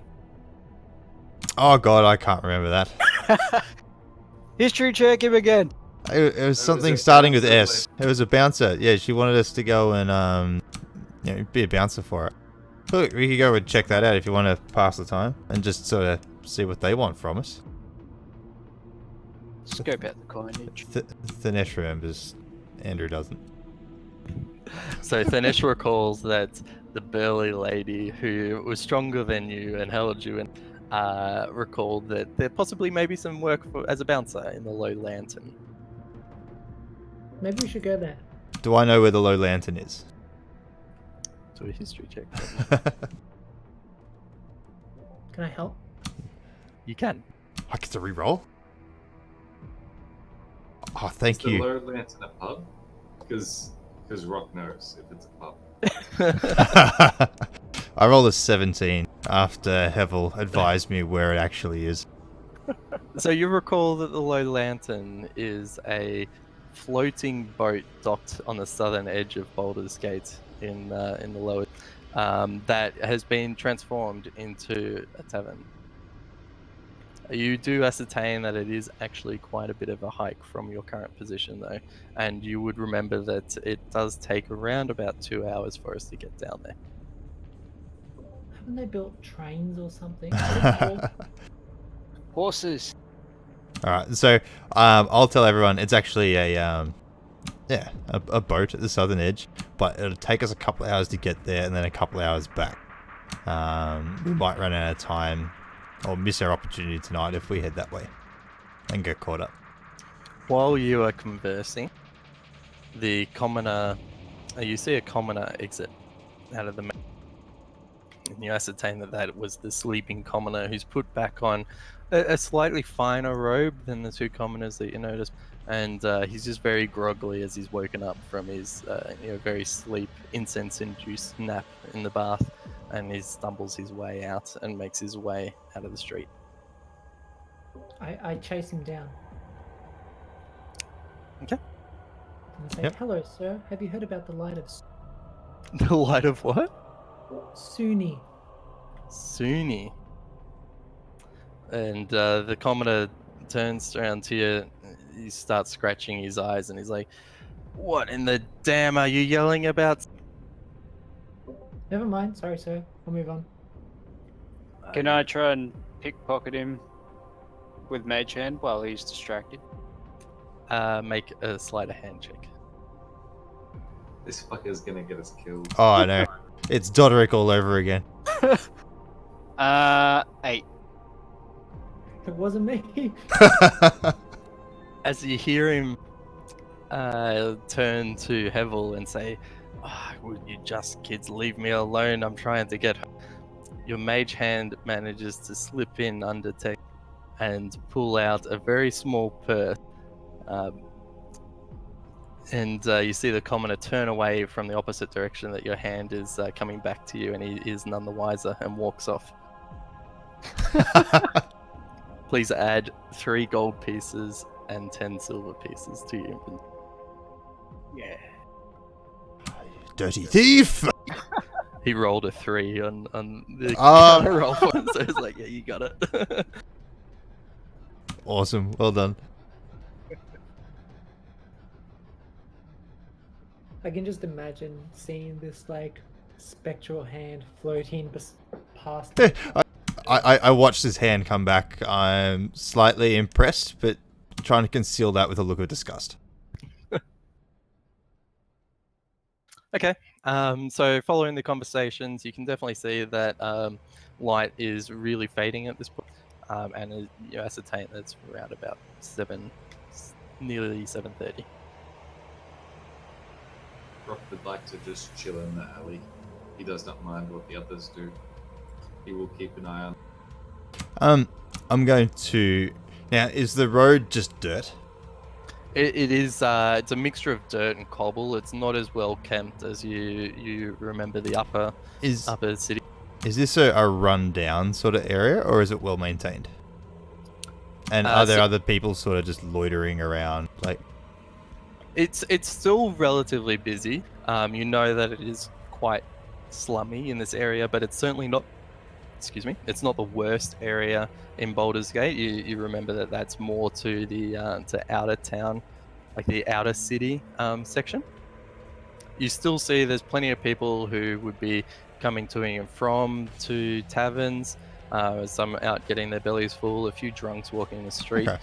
And a few shady characters that are doing what shady characters do along the streets of Baldur's Gate. Would I be able to find a couple of sizable logs? Don't you? Like, enough fuel to make a small fire. Yeah, roll a perception check for me, thanks. Do you want to make a 16. fire in the streets? Just a little one. Give me a sec. Can't you So, just... sorry. was just I got gonna 16. suggest, So sorry. Why not just create bonfire? I'm getting there. Gotta make it look good though. So, you see in the alley where you're currently standing, you do a quick look around your shoulders, and you notice that there's a few slightly cracked and broken kegs that are sitting there that people have been using to stow a bit of rubbish, and next to them is about half a keg that has just been sort of collapsed on itself. Cool. You don't see that there's any rubbish in there at this point. Alright, I'll break it down to make it like a small wood pile, maybe a foot by a foot. I don't want to cast a raging bonfire, just a small one. And I say, Izzy, hey, make me look really dirty. Use prestidigitation on Dinesh and cover him in blood. No, not blood. I look at myself, it's like dirt, mud. Make me look like really like I've been living out in the streets for a week. I change it to dirt. Sweet. I then grab my little wood pile. I sit close to a building, not like so close that it's gonna risk catching fire. But I'm gonna light a small fire off to the side of the street and look like a homeless bun trying to warm himself as the night sets in, and just keep an eye out around the place. Okay. Just if you could sort of just move your character, the proximity that you want to be away from. Oh, okay. Yep. Cool.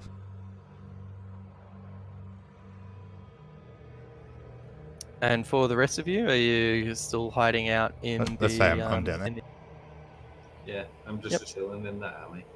And is the intention for you all to be waiting out this time until you're aware of when the bathhouse will be closed? That's my intention at the moment. Mine is that, and also just keeping an eye out to see if anyone else comes and goes. I want to, find these dodgy fuckers and follow me. Okay. I'm gonna, and while I'm sitting here, I'm gonna tell Fip to go and stand on the wall just above the bathhouse doors, and just to keep a watch, and to come and tell me if she sees anything. Okay. So time passed, and I'll get you and Fip to roll a perception check, please.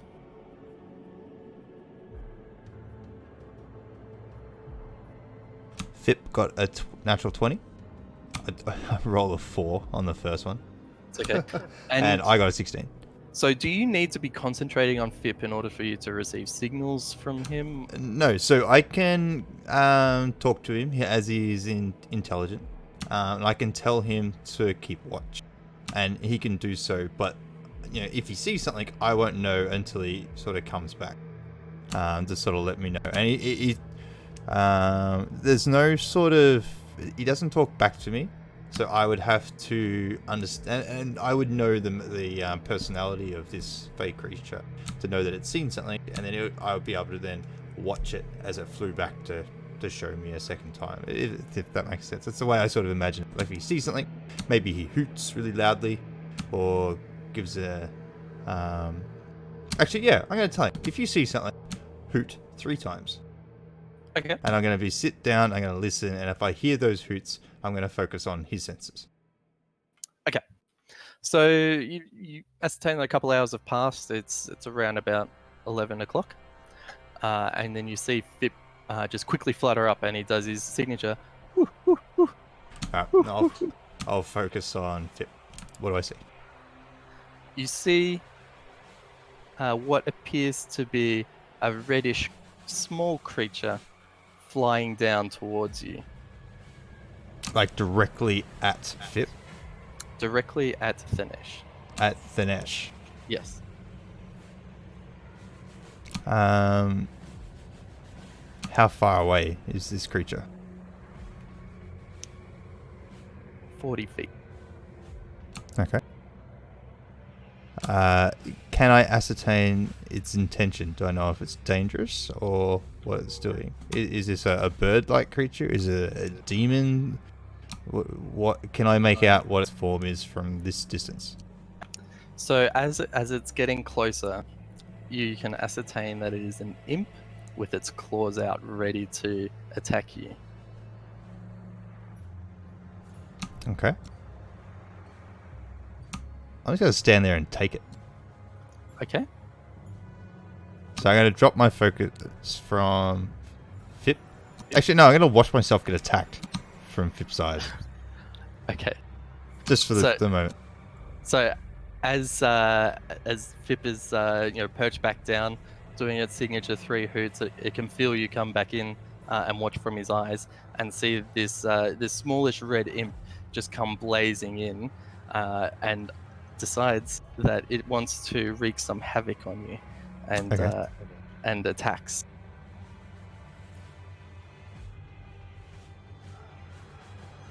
As I see it get really, really close, and right as it strikes me, I'm going to drop vision.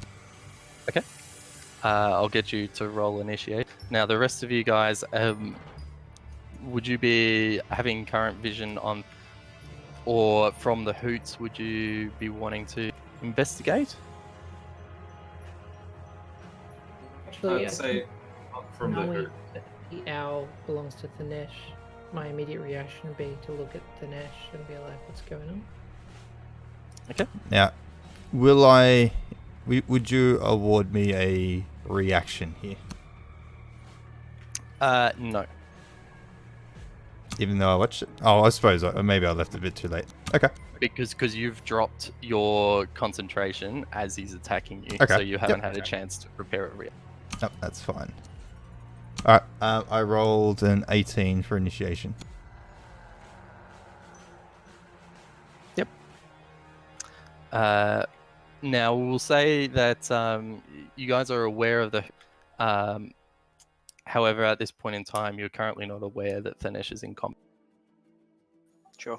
Do we hear it? in So, or- in this case, I believe this is when surprise takes into account. You get everyone to roll initiation, but because they did not see what's happened, they effectively skipped their first turn. And that's what surprise effectively means. So get everyone to roll their initiation so you've got the turn order, but those who are surprised, they don't get to act until turn 2. Okay, yep, roll. 12 for Rock. Why are you backseat DMing, Darty? No, I need his help for this stuff, because as I learn it, it'll get... Surprise still does my head in. And look, I might even be wrong with what I just said, but that's the way that I always understood surprise to be.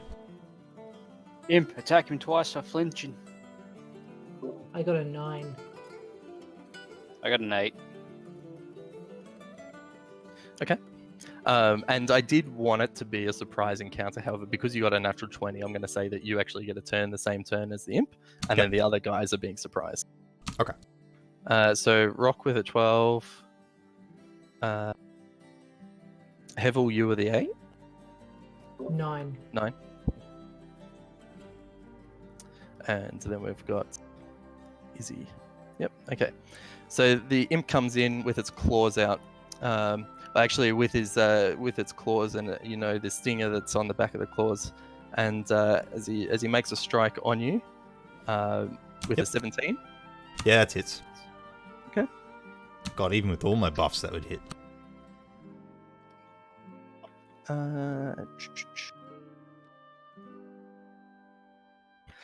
So 1d4 plus 3. So that hits you for 4 piercing damage, and I need you to make a Constitution saving throw, please. Saving throw. Yep. 9. Okay.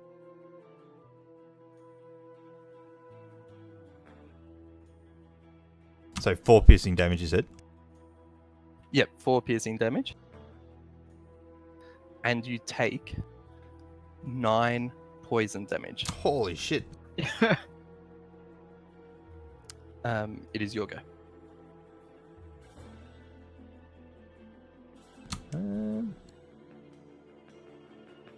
Does that take you down to 1 health? No, I'm on 3. Alright, so I'm going to cast False Life on myself. Okay.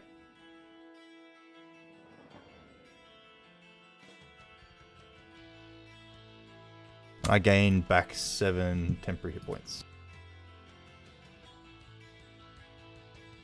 Yep. Now, I don't want to risk moving, so I'm just going to stand where I am and just keep watch of the. Couldn't you dash or disengage? I would provoke an attack of opportunity, and I don't Yeah. really want to do that. Not if you disengage. I He can't already used his I've action. used my action, so I'd have to use yeah. disengage as an Another action row. to do so. Yeah. All right. So turn rolls back around, and it is the imp's go. So Sorry the about it. imp does a quick little fly around your head, and then comes back in for another strike You can die, With- darling. with an 8. 8? Nah, 8 Yeah. misses.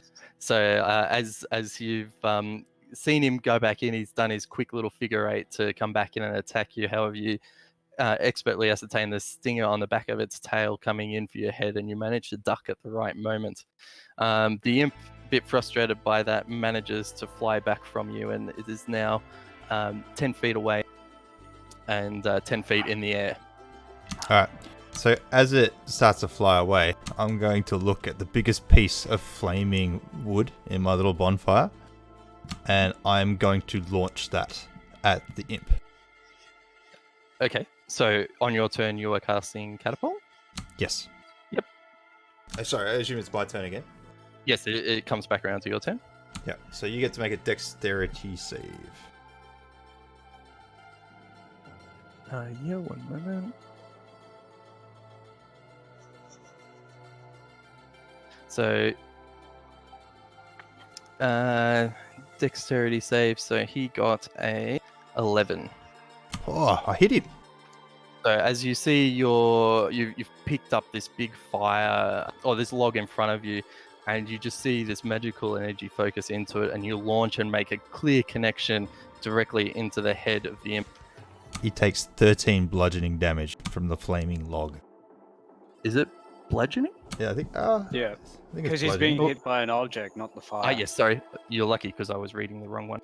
As it hits his head, you can see that it's just dazed him perfectly to the point that he's knocked out cold and falls straight to the ground onto his head, unmoving. All right, I'm going to take just a quick glance around. I'm going to look for more of these little creatures. Although I can't spend too much time because I've already spent my action doing so. Just at a quick glance. You Oh, look God. around, and you can tell for the moment that the threat has subsided. Okay. There is nothing else that comes at you. You wait another few moments, and you feel yourself calm again, and you feel yourself safe.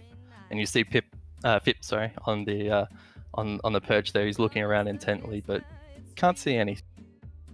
All right, cool. It's a good thing that I read the right one, because if the other spell I actually had open at the time said fired, that would have been bad. No, I just as soon as you said that, he went around my head. It's like, no, I'm gonna get this guy with a lob.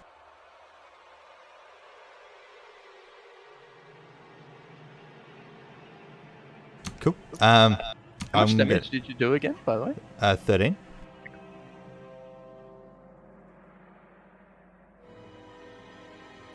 The imp is unconscious, not dead, right? Well, All right, I'm gonna walk Okay. over and sort of just give it a bit of a kick and see if it moves. okay, do a medicine check for me, please. 11. Mutagen. As you give it a kick, you give the round around the chest area. You see him sort of shudder, but unmoving, and you can tell that there's no breathing happening on this imp. And you can tell that he's I'm gonna sort of, because it's a tiny creature, isn't it? I'm gonna yes. pick it up, and I'll walk back to the other guys and say, "Have you guys seen one of these before?" Do I have seen one of them before? Jonah, have we seen them before? So I'll get the three of you to do a history check for me. Each or Yeah, advantage? the three, each of you to do one roll each, except for Daddy. 11. I also got 11. 15. So Hevel and Izzy, you've heard of tales of red-winged creatures in children's stories in the past. However, Rock, you chime in and say, well, I'll say that you know that you've heard of these creatures before in more than just children's stories, but also through the druidic lore that you've heard throughout time, and you ascertain that this is an imp that has come from one of the layers of hell. Tell them that. But you've got to know, Rock doesn't really know the druidic lore. He literally did it just to become bigger. You've got to remember that. He does not actually care about all the gods and all that. He literally did what he needed to become bigger. Good to know. I look at the imp in Danish. It's like, oh, it looks so cute. You killed it, you monster. I just sort of shrug and said, look at me, and just gestured to all the blood and such. So there's like a little bit of white foam coming from my mouth from the poison. Like, he seriously reaped some damage on me. Oh yeah, he messed you up. Little guy deserved it. I Hand you a couple of good berries. Tell you to shut up. Stop whinging. This is like when I found you in that stupid room. All you did was whinge. I throw the corpse at him. I'll also get you guys to each add 50 XP to your characters, please. Yeah, I fucking level up at this rate. But I did all the work. No one said you had to.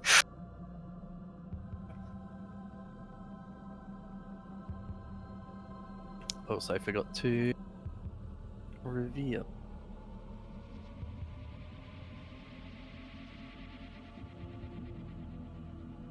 Cool. How many good berries did you throw me?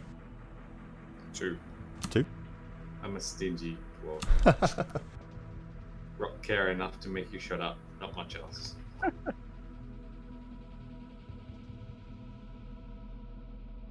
Yeah, Rock's very mission focused. Whatever he has to do, nothing more, nothing less. Okay, so little ways after the fight has gone on, you look up towards the sky and you notice that that the moon is starting to get quite high in there. Can I get each of you to make a perception check for me, please? Okay. 9 for Rock. 13 for Thanesh. 11. 15. Okay, so Rock, Izzy, and Thanesh, you're gathered around the imp, possibly giving a bit of attention to Thanesh and making sure he's okay after the battle, and trying to see what's going on with the imp. However, Hevel, you notice that the two workers currently engaged in a conversation as they exit out of the main gate, close the gate behind them, and start to leave the bathhouse. Must be about midnight. That should be everyone. So they just they start walking off. You hear of them talking about possibly nipping into the Elf Song Tavern for a quick drink before they finish up for the day.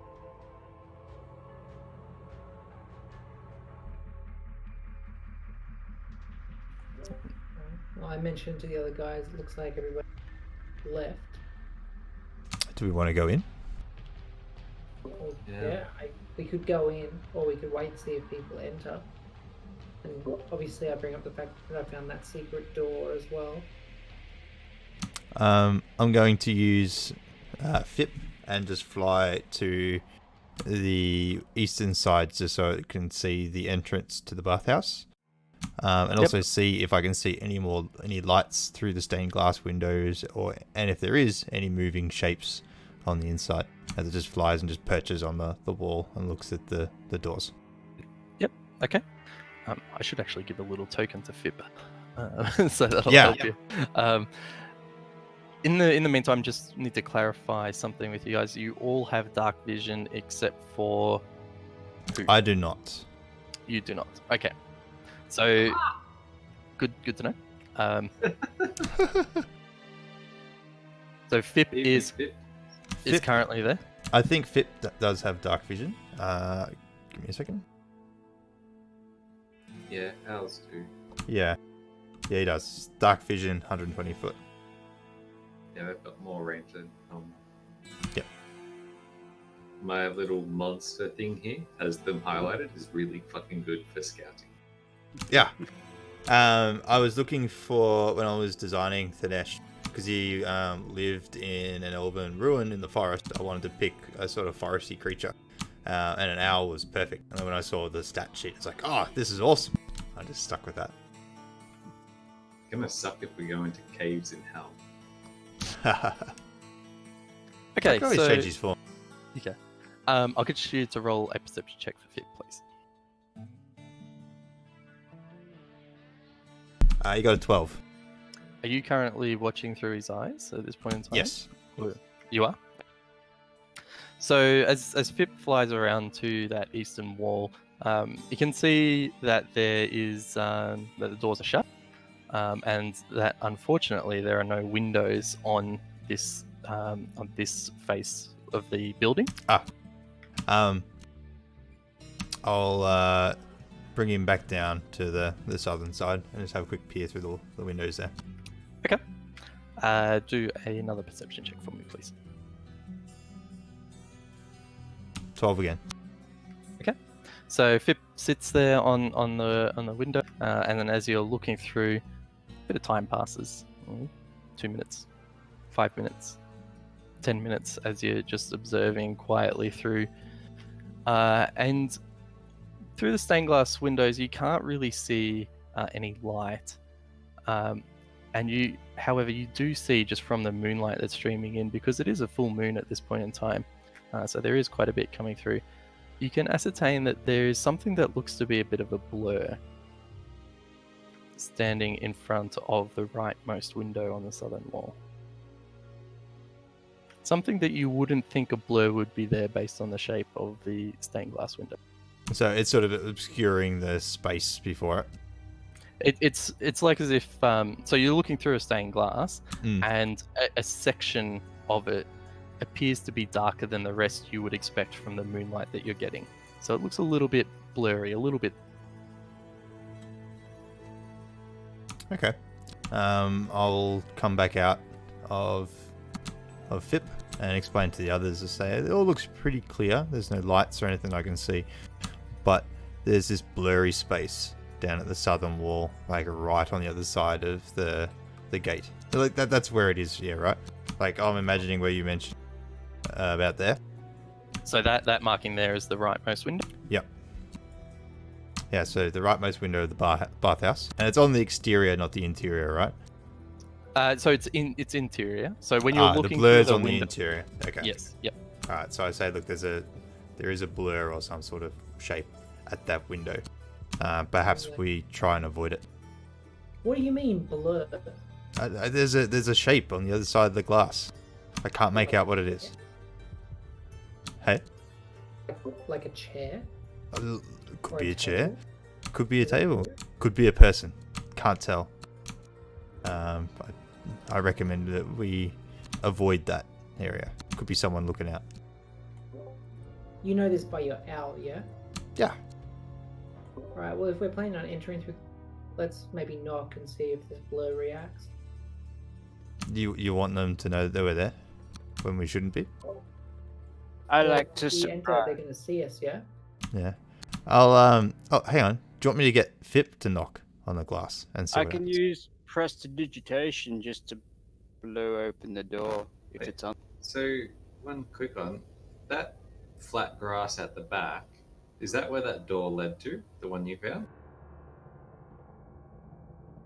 I don't know about. Well, I don't. I haven't seen it, so I don't know. I don't know if what the Bondi says is leading to an exterior space or if it was leading to an interior space.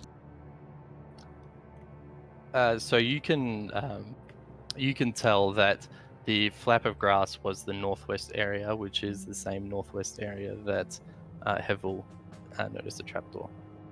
Ah, so there's a secret entrance from the outside coming in. Yeah. I'm thinking, there's every 3 buildings is an alley. Do we want to try and get up behind the building? Or a couple of us go adventure? All right. See if How- we can do that. Do we want to walk around the outside of the building and scope it out on the western side and see what we can see? You've got a bird. You should do that. Oh, I already did do that. Did you say that you went and landed there and had a look to see if we can get in? Yeah. Because So- I feel he's going to be a bit picky there and make you do that instead of just saying you're looking around. Well, all right. Well, I'll use Fip to explore the western side to try and see what's there on the map in the black. How tall was the fence, the wall? 10 foot. So 10 foot with the building being 20 foot, but it is a single story. So make a perception check with it, please. Okay. 17. You said he has dark vision, yeah? Yeah. Yeah, well, Space is an owl, probably should. So as Fip flies around and perches on the same tree that he perched on before, seeing this in nighttime, he can tell that there is no difference to how it was before. He can still ascertain that there is no entrances or any cracks or any obscurities in the wall. And using the knowledge that he overheard when Hevel was filling you in, he understands and remembers that the door facing inwards with the foul stench may have something to do with how the grass is reacting. It's just so what I'm trying to do with Fip is just slowly to move around this outside area just to sort of reveal it to us or to me, so I get a good idea of the layout of the western side of the bathhouse. Yeah, of course. Want to find a way in. And looking to see if there's any characters or anything around there.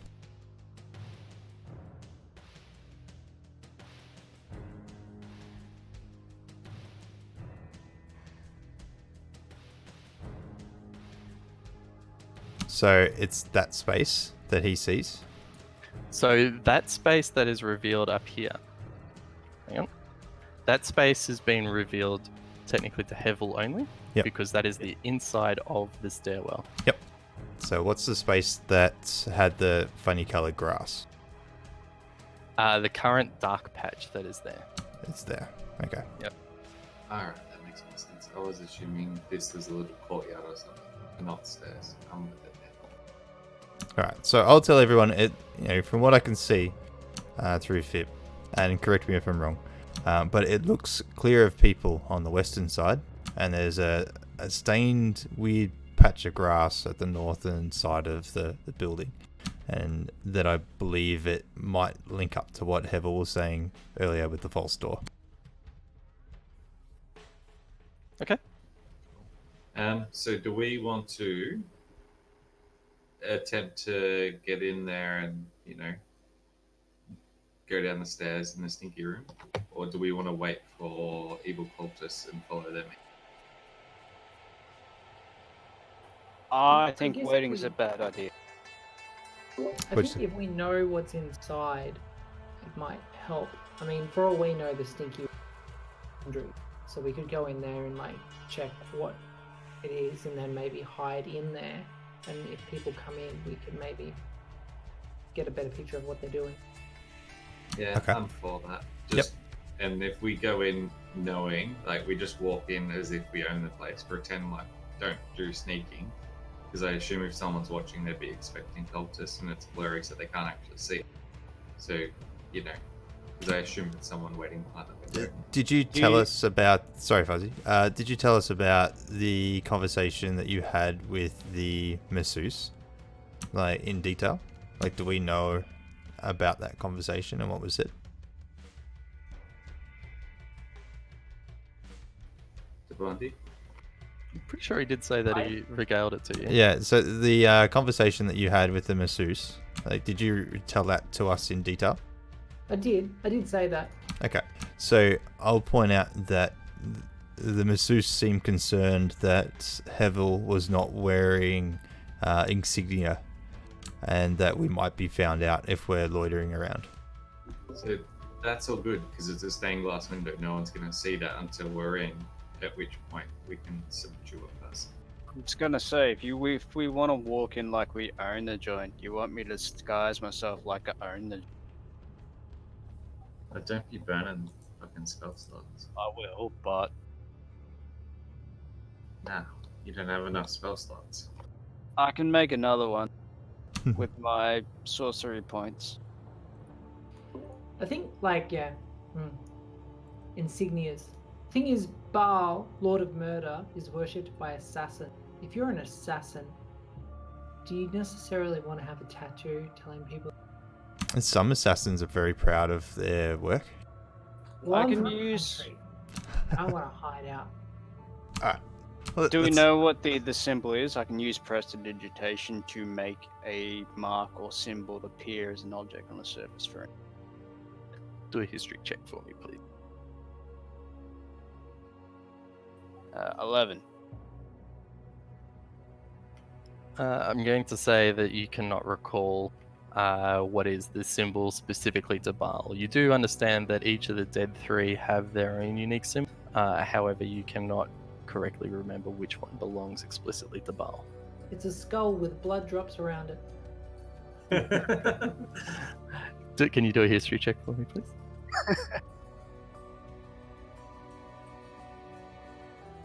You're being fact checked. A history or religion check? Sorry, religion would be the correct one, yes. That's better. 14. 14. Your character does not recall that correctly. Come on. You're the worst goddamn I'm a cleric. churchy. I actually know.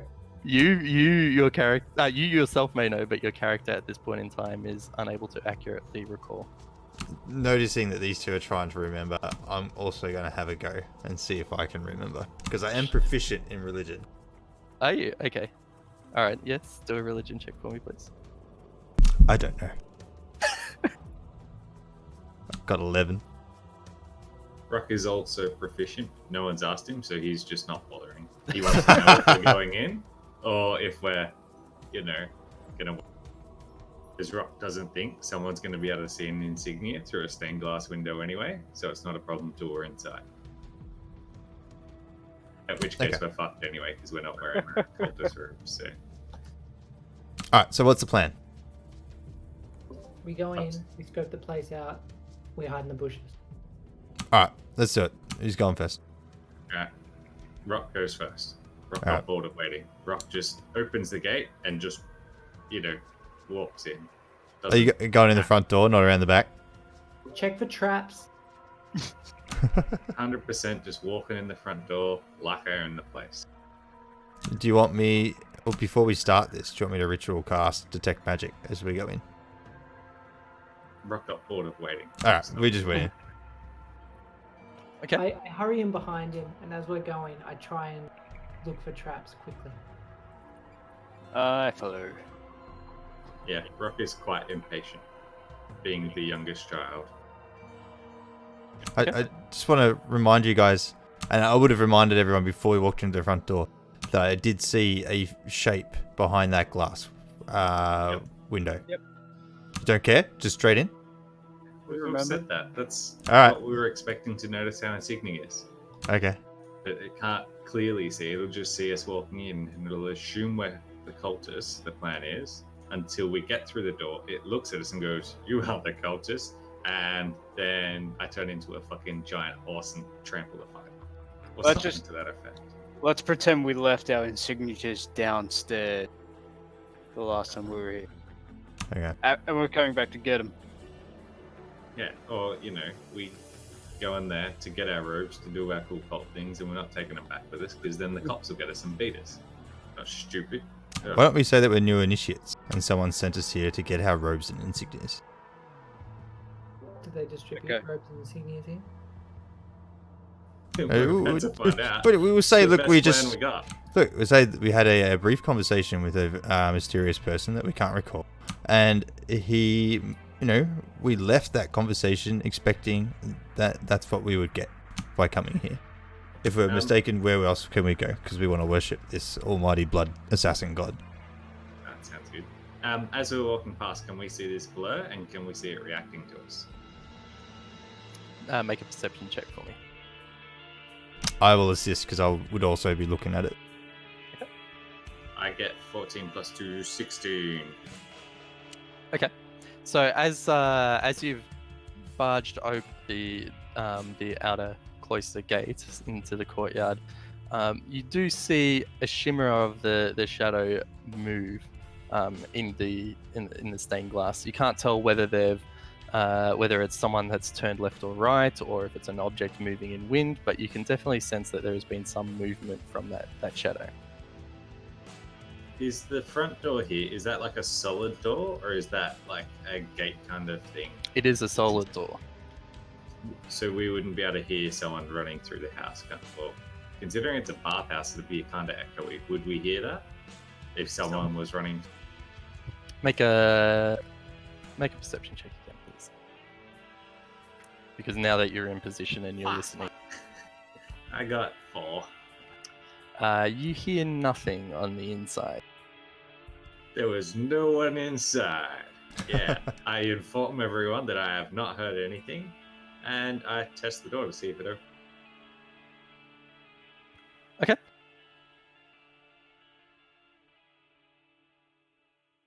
He's back. Yeah, I could get Welcome, this Darby. fixed. The door swings open, and you hear from the right of you a very loud "Intruders!" I need you to Guys, roll. we're there. I need you to roll initiation, please. Whoa, calm down. I don't think we got a chance to talk here. I think we did the bat. We did Oh god, good. I'm 6. I'm 14. 9. 12. Okay, sorry. So there was a 6, a 14, a 12. Is that? I'm missing one. I was 9. 9. Okay, thank you. So Izzy was the 9. Who was the 6? Thanesh. Thank you. Rock was the 14. Yep. Yep. Okay. Rock and Hevel on the 12, and then If you're wanting an easy way of writing it down, I found it easy to just write all the players, like write their names, and then every time a combat comes around, you just write the numbers, right? And then any extras in it, you write them under it. So it kind of like, I don't know, I found that the easiest way. Yeah, but you gotta put names Okay. with it. I've got initials. I just used one note and then just shuffled them. This is fine. I like doing this. Okay, so just noting the time. Do you want to do this at the next session? I'm happy to keep going because I'm working from home tomorrow, but I want to be mindful of you guys. I'm I don't I'm think so. easy, although I probably need to finish up 11ish. Yeah, I could go. I could keep going. Whatever. You can keep going then. All right, let's go. Okay, cool. Let's do this. All right. As you hear the yell of intrude, Rock, You have night vision, so as you've opened the door, you see directly in front of you, because you haven't entered the. One sec. You see a cloaked figure standing directly in front of you. So he's already yelled intruder. You've heard from your right that a person has yelled intruder, but you see someone in front of you, a cloaked figure that is standing directly in front of you. And Rock, you are first to act.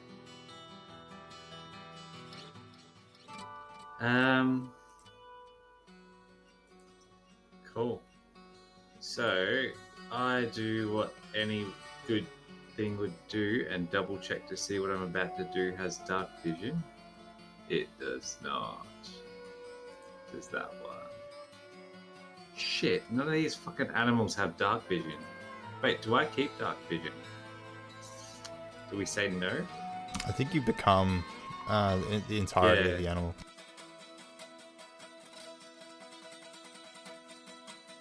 Alright, I become the cool one then. Alright, I turn into a giant spider.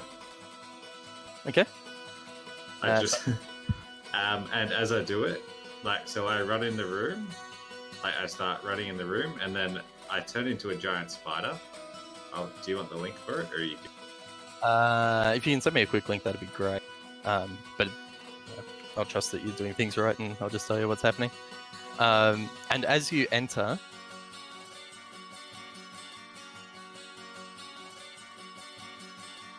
you notice two more cloaked figures, very much similar looking to the one directly in front of you.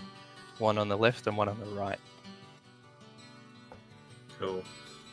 Yeah, I climb up the wall around the door and onto the ceiling. Okay. The walls are 20 foot high. Shit, this thing has a speed. Oh, I have climbed 30, so yeah. So you've just entered into the room, climbed up the wall, and are now perched directly on the roof above the doorway. Cool. And I shoot a web at the first one that I'd seen.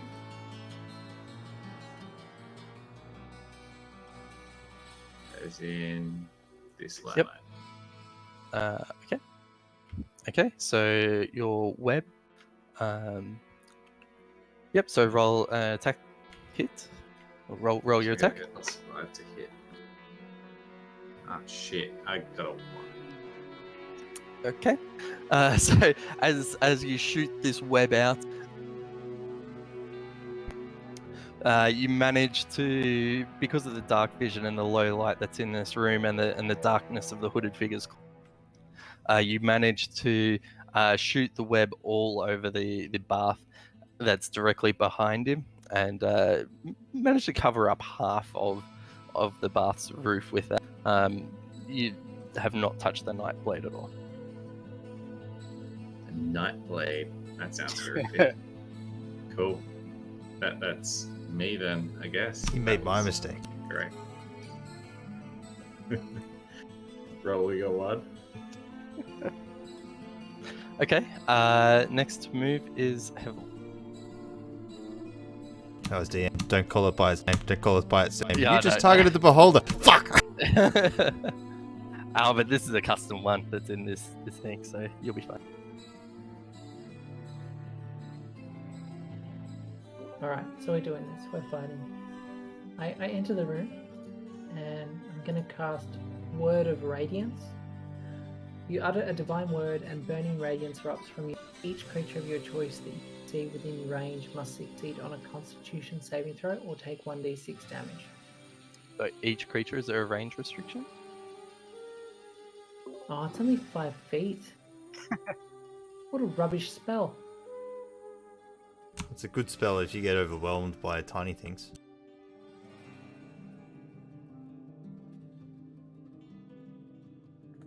In that case, cancel that. I'm just going to run up to someone and smack them. This guy in the middle. He's the most obvious. Okay, make your attack.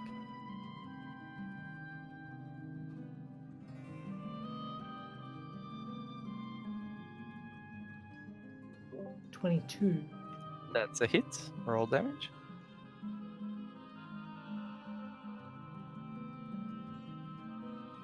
Seven damage. Okay, so as you swing with you manage to clock the hooded figure directly in the right arm, smashing down on them, and you feel them stagger behind a little bit, but they remain standing and composed.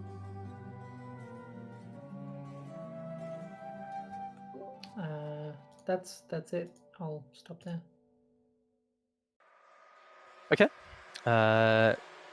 So the character that's standing directly in front of you, Hevel, a bit shaken from the strike, yells out to you and say, "You must not enter," and then pulls a dagger from its cloak and takes a strike at you.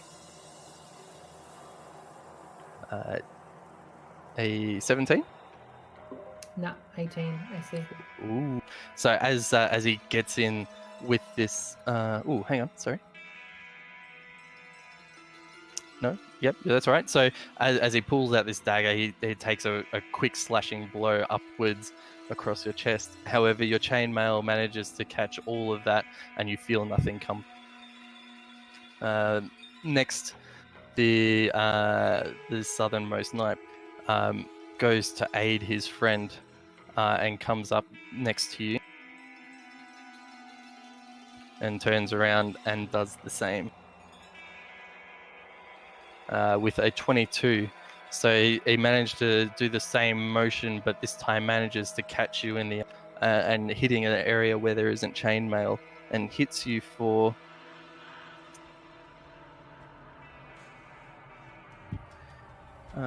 now.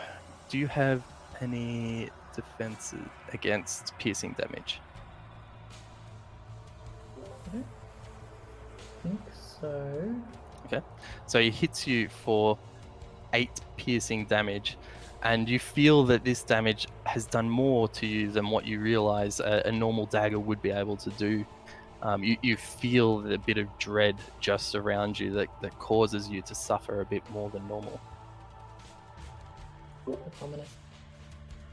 Okay, and then the third creature comes through, ignoring the spider above him, and almost like as if he's floating out, comes out towards you.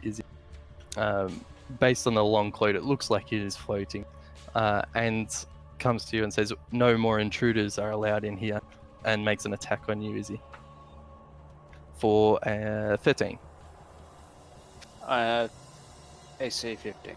Okay, and much the same, the dagger has come out of the inside of the left of his cloak, and you being aware of it, managed to sidestep backwards as the short dagger blade is unable to do anything to you. It is now your turn, Izzy. I cast Chaos Bolt. You hurl an undivulging warding mass of chaotic energy at a creature in range. Make a ranged spell attack against the creature.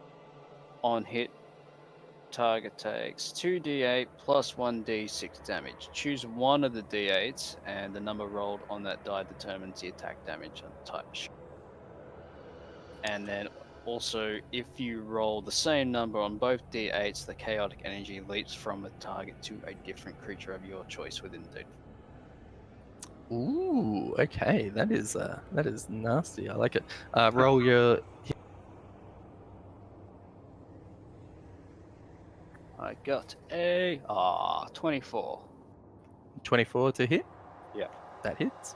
Roll your damage. So what did I say? 2d8 and 1d6.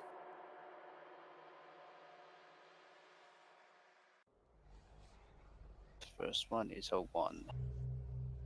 Second is a 5. And then 1. So I get to choose what element. Yep.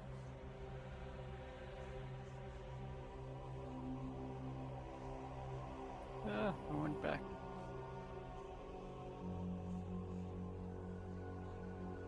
I will go either acid or lightning. Lightning. So you feel the chaos bolt come out of you with a bluish hue to it that cackles with this extra power as it comes through and strikes the creature directly in front of you, giving them a quick little shudder back, and you see the blue streaks just go over the outside of their clothing as it takes, what did you say, 7 damage? Yeah.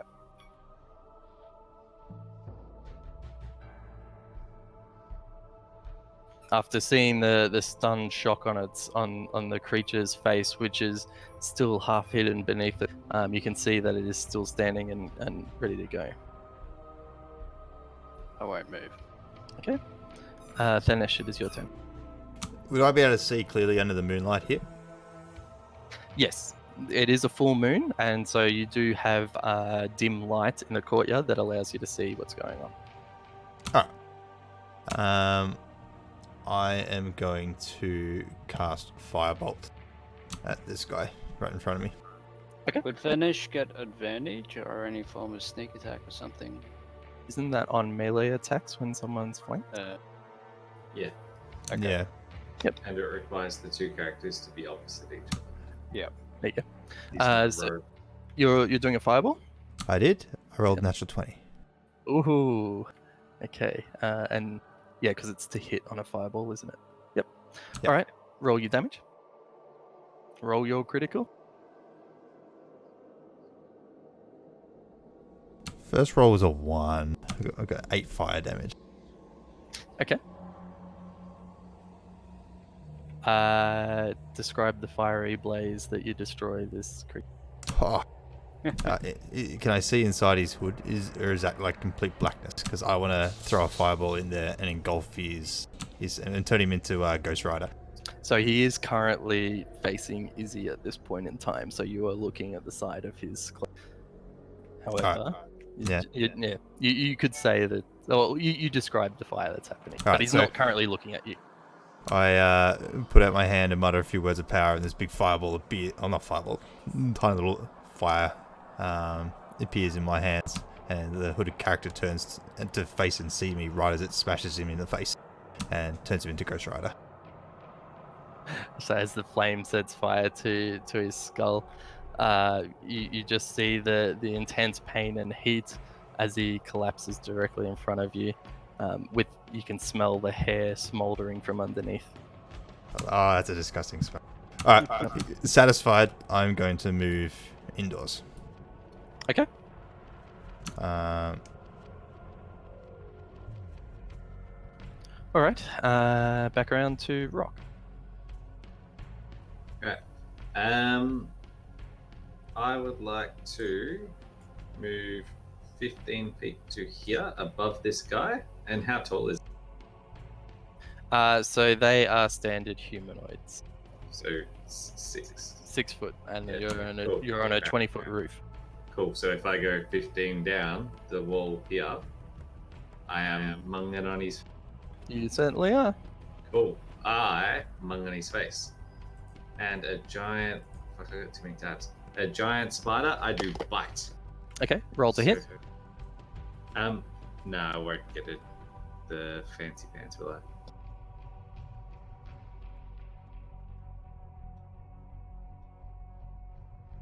So 14 plus 5, 19. That hits. Roll damage. There's 2 components to the damage. So one, I do 1d8 piercing. So 7 plus 3 piercing, so 10 piercing damage. And then he must make a DC 11 Constitution saving throw. Okay, so as you bite down over the creatures, you do it with such force that you actually clamp around the humanoid's neck, and you feel them go limp instantly in your jaws. Can I have the poison do the kill? No, it's done. You are too quick, being battered from Hevel, and then your jaws clamping around it was enough. These guys must be weak. He'd be paralyzed, and then The frost and them then out. we'd get. Aww. Guys, I popped him. There's one left. Hevel, your turn. I'll smack them with my mace. that is Such a satisfying roll every time. That hits. Roll damage. 4. 4. Okay, so as you turn and smack this guy, you manage to clutch on into the center of his stomach, winding him a little bit, but he's still upright and ready to keep moving. That is all. So as this humanoid turns to you after being struck, he says, "You will die in the name of. He will have my glory." And as he rears up with his dagger, ready to strike you in the neck again. Sorry, did he give the name of who he will die in? He says, Baal. "You will die in the name of Baal." Oh, okay. It's not one that we don't know, Dad. I did well dropping Baal at this bathhouse. You did. You did. Okay, and so he attacks you with a dagger and hits you with a 23. Come on. And as you feel that dagger that had struck you already on your turn before, this time make contact under the chainmail in around your liver area. He strikes you for 8 points of piercing damage. Liver area. No more drinking for you. Come down. Ah, He's So- no longer in the What? liver area. force feed him a good berry. I can't. I'm a fucking spider. I don't have pockets anymore. So you're currently unconscious, are you? Yep. All right. As you hear the cackle come out of the creature, out of the man, he yells out and says, "When are you going to come here and help?" As you hear that, Izzy, it is now your turn. I don't think I've got anything that can help Helva. We can revive Hevel. him. Can we? Well, you Yeah. can. Like- So he's just down and unconscious, so he still do his saving throws. You can help stabilize. Don't worry about that, Buzz. You Oh, get killing. okay. You're a I- killer now. You're not for helping. Yeah. I ray of frost the living one. Okay. Now roll your attack, or is it a save? Yep. No, I roll. Yep. 18. That hits. Roll your damage. It's 1d8. Ooh, 8. So as you run in and you see your friend Hevel fall to the ground with a swift strike, you pull out your hands together in front of you and shoot the glacier beam in front of you, and you make clean contact with the chest that was recently struck by Hevel, and you ice the character over and see him slump backwards, unmoving. His movement speed is also reduced by 10.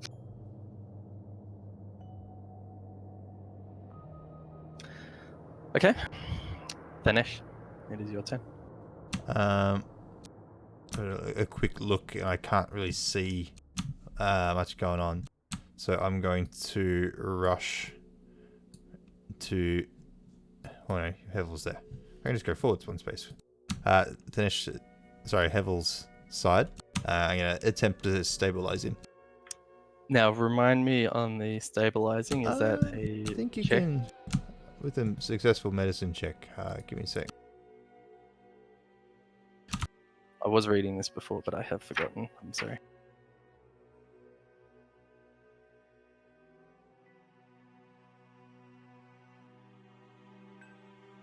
I have a hammer. Can I stabilize him with a hammer?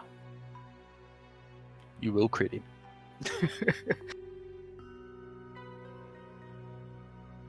Dropping to 0, falling unconscious, saving throw, You need to stabilizing. save The best way to save a creature is to heal DC it. 10 medicine check, a healer's Yep. kit, or a Yep. spare the dying cantrip. So I'll attempt to make the medicine check.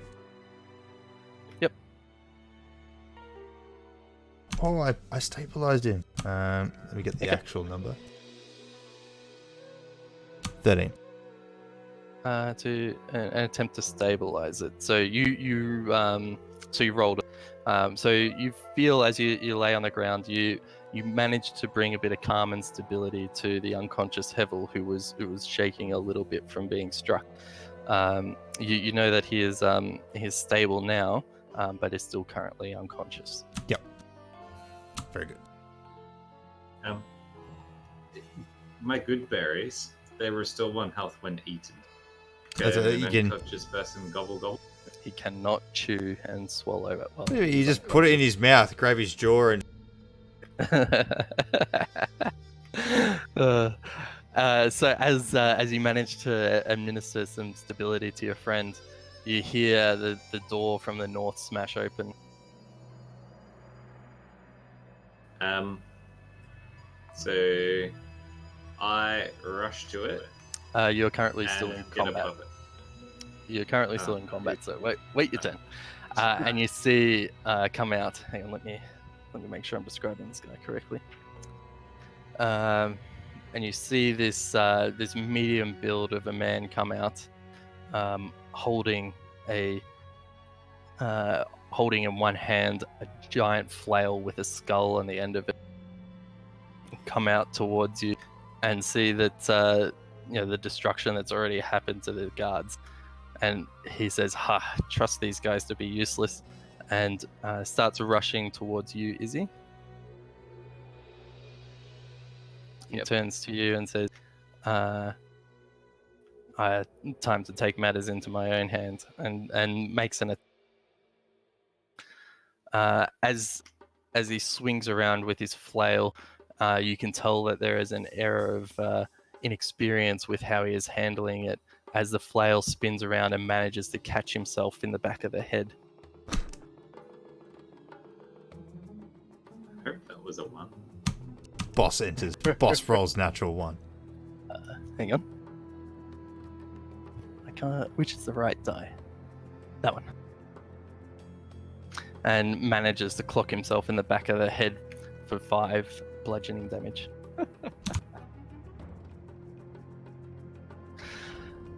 It is your turn now, Rock. Yeah. I get myself right up behind him. So he's not facing me, and Izzy is on the other side. Mhm. So I get advantage, am I correct? So just to confirm, you're not on the roof anymore. You've gone down to the No. ground. Yeah, I climbed down. The rest of it walked over this lovely body with my lovely 8 legs. And yeah, rest of the way just up to here. And I shall Yeah. my numbers are off. Yeah. So roll with advantage.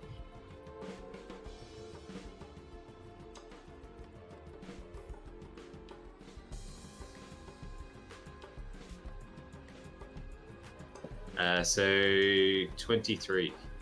That is a hit. Roll damage. Alright. I would like my poison to damage first. Can I choose the order? It doesn't say. Can a spider poison you without its fangs piercing you? I don't want to accidentally kill it. This is bullshit. Well, Kill it. do your damage. 5 damage. So on the bite, so you feel your fangs sink in, and this is the second time that you've tried this since you've managed to discover the druidic power within you, and you feel the man's leg wriggle around in your mouth as you are chomping down on it. Cool. He now must make a DC 11 Constitution saving throw. He fails. Oh, he takes 2d8 poison damage. I have to roll that, don't I? Shit. 3 and 6, 9 damage. Okay, so your poison seeps into the legs as you feel it exit out of your fangs, and they go into the leg of and you see him start to foam a bit out of the mouth and just collapse. Cool. He is stable, but poisoned for 1 hour, and he will be paralyzed. For an hour. So he's not dead. He is entirely paralyzed. So we can do what we please with him.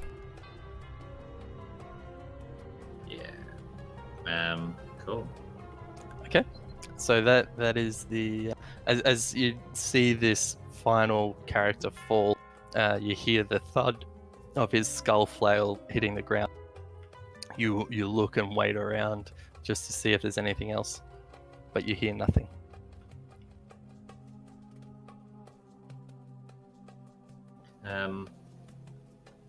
Hey guys, how are we bringing this guy back to life? I actually don't know.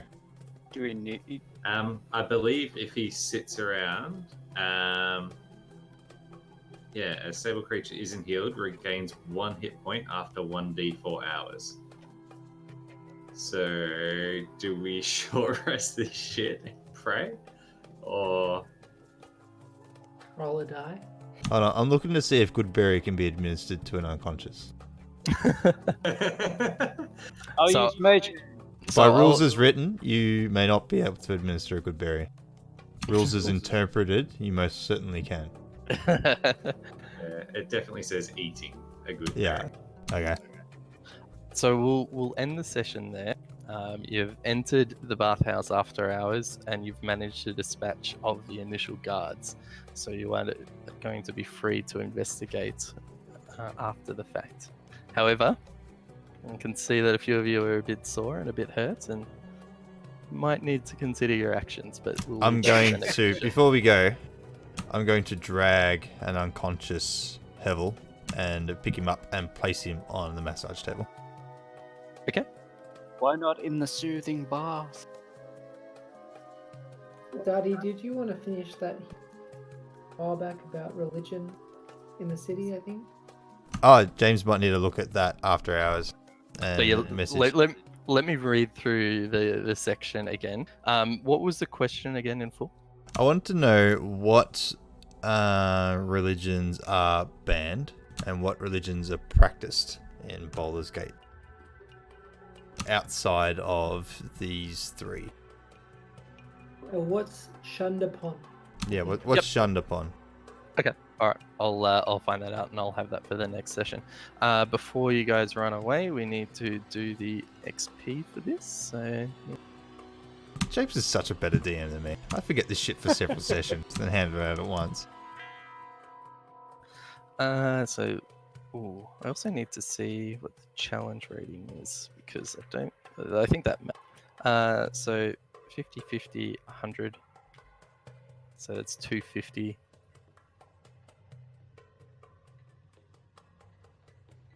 Yeah, so please, each of you add, we'll just say 65 XP. Geez, you would have got more if we killed a whole heap of imps. The imps are tricky little buggers. They can be, yep.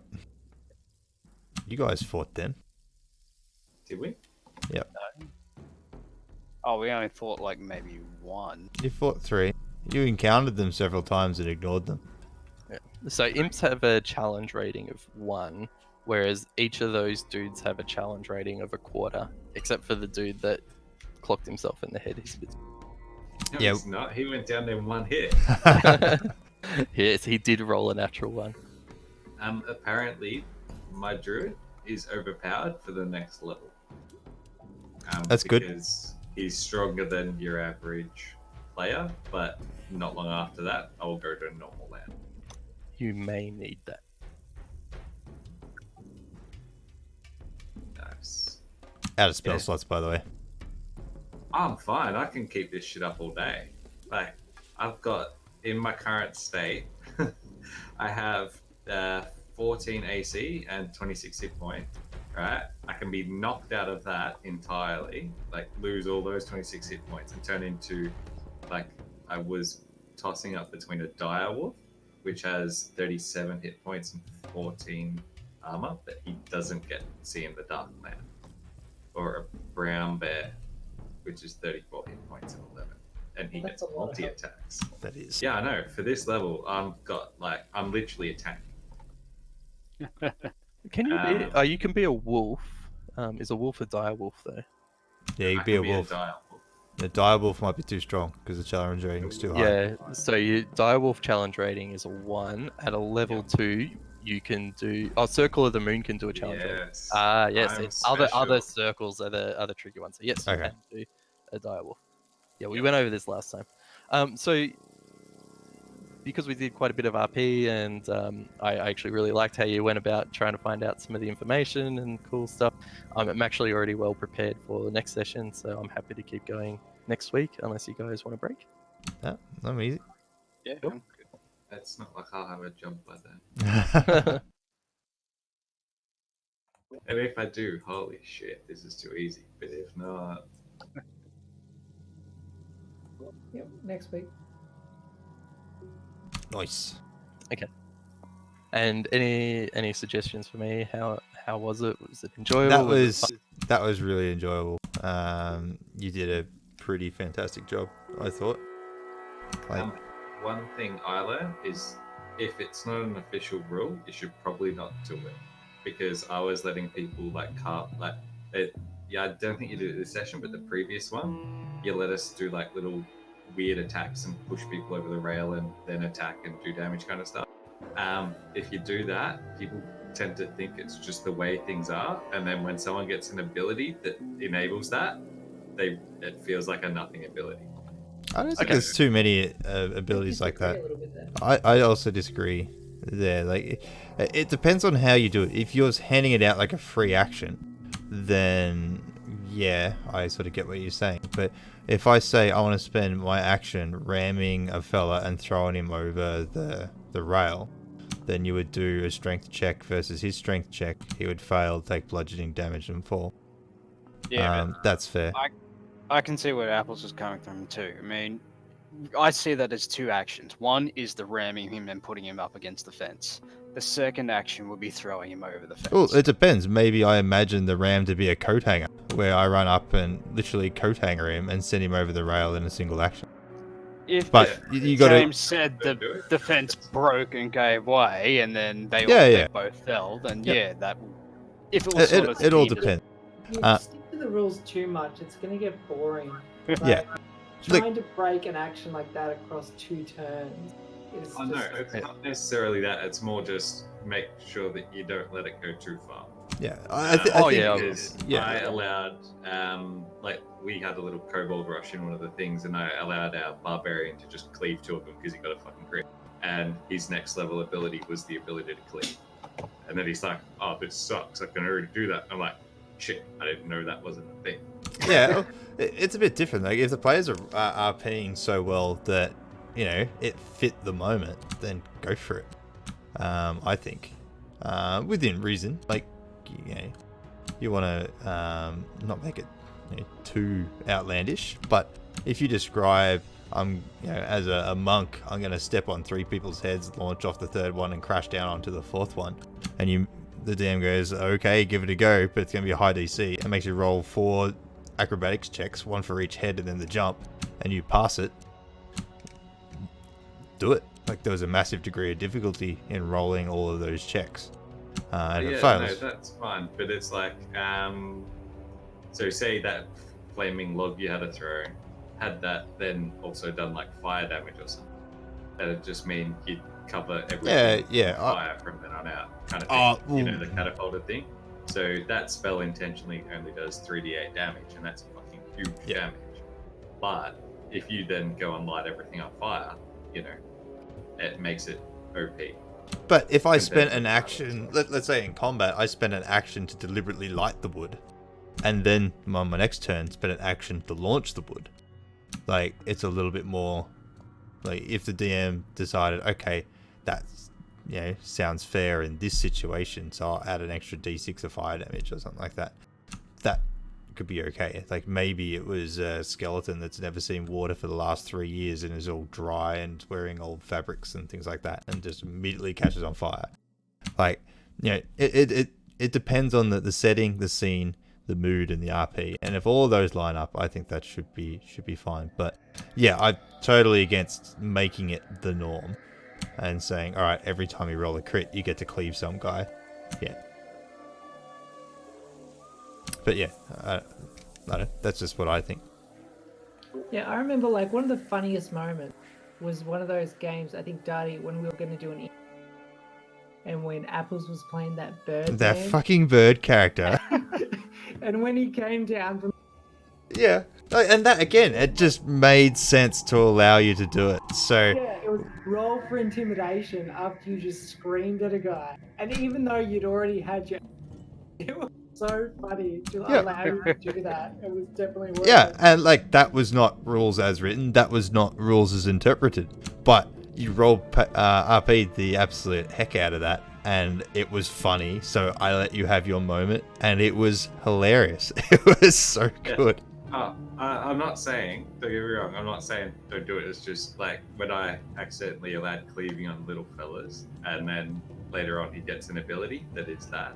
You know, Well, it's just, I guess. you make it cool. Like if he crits with the ability going forward, he gets to hit 3 dudes or something. Like, I don't know.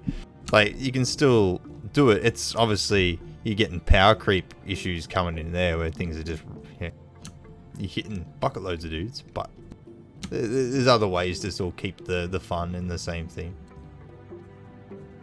James, I feel like we haven't been going outside the boundaries of your game enough, because everything that happens, you already seem to know exactly what you're gonna. He's been prepared very, very well. He's done such a better job. The book helps, and plus you haven't done too much open world stuff because I haven't given you an opportunity to do too much open world stuff.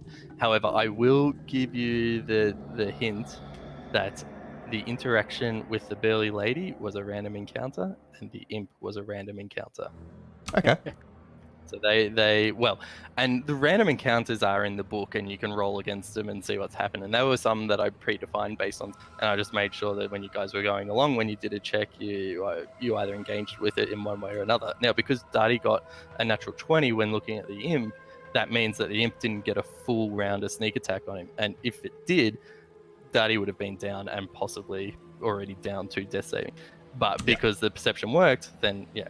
And same again, because his perception was super low, he got surprised by the chick and gave him all this information real quick. But again, that was a harmless interaction. It wasn't harmless. However, I will say, right now, from what I've read in the book, Baldur's Gate is very railroaded.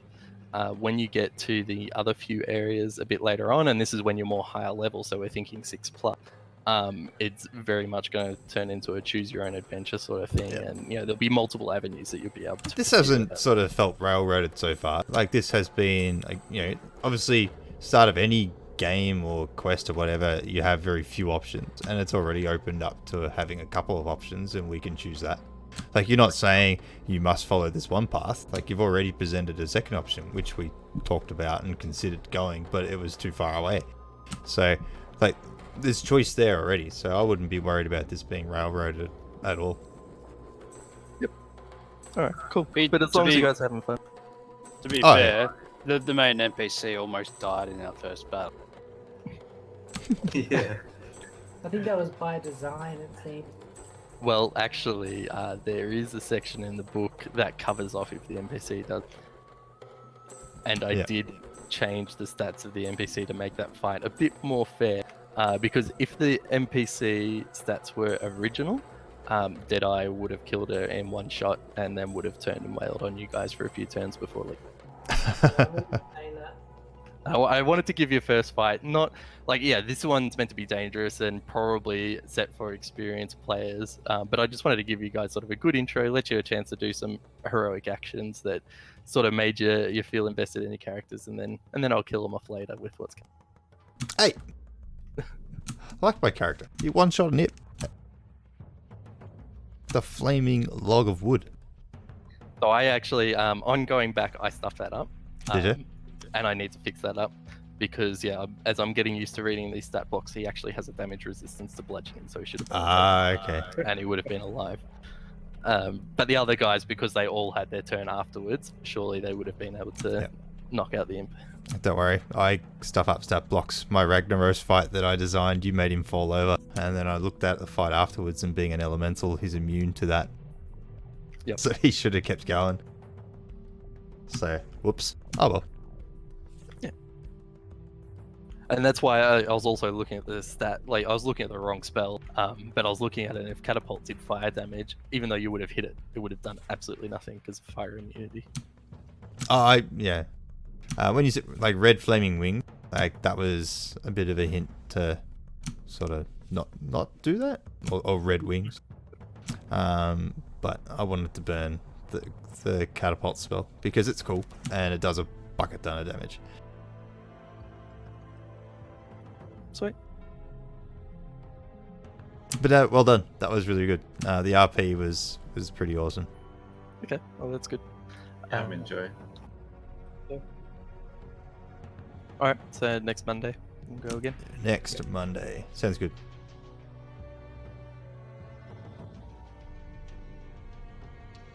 Cool. All right. See you later. See ya, All right. mate. See Thanks yous. for sticking it out. Right.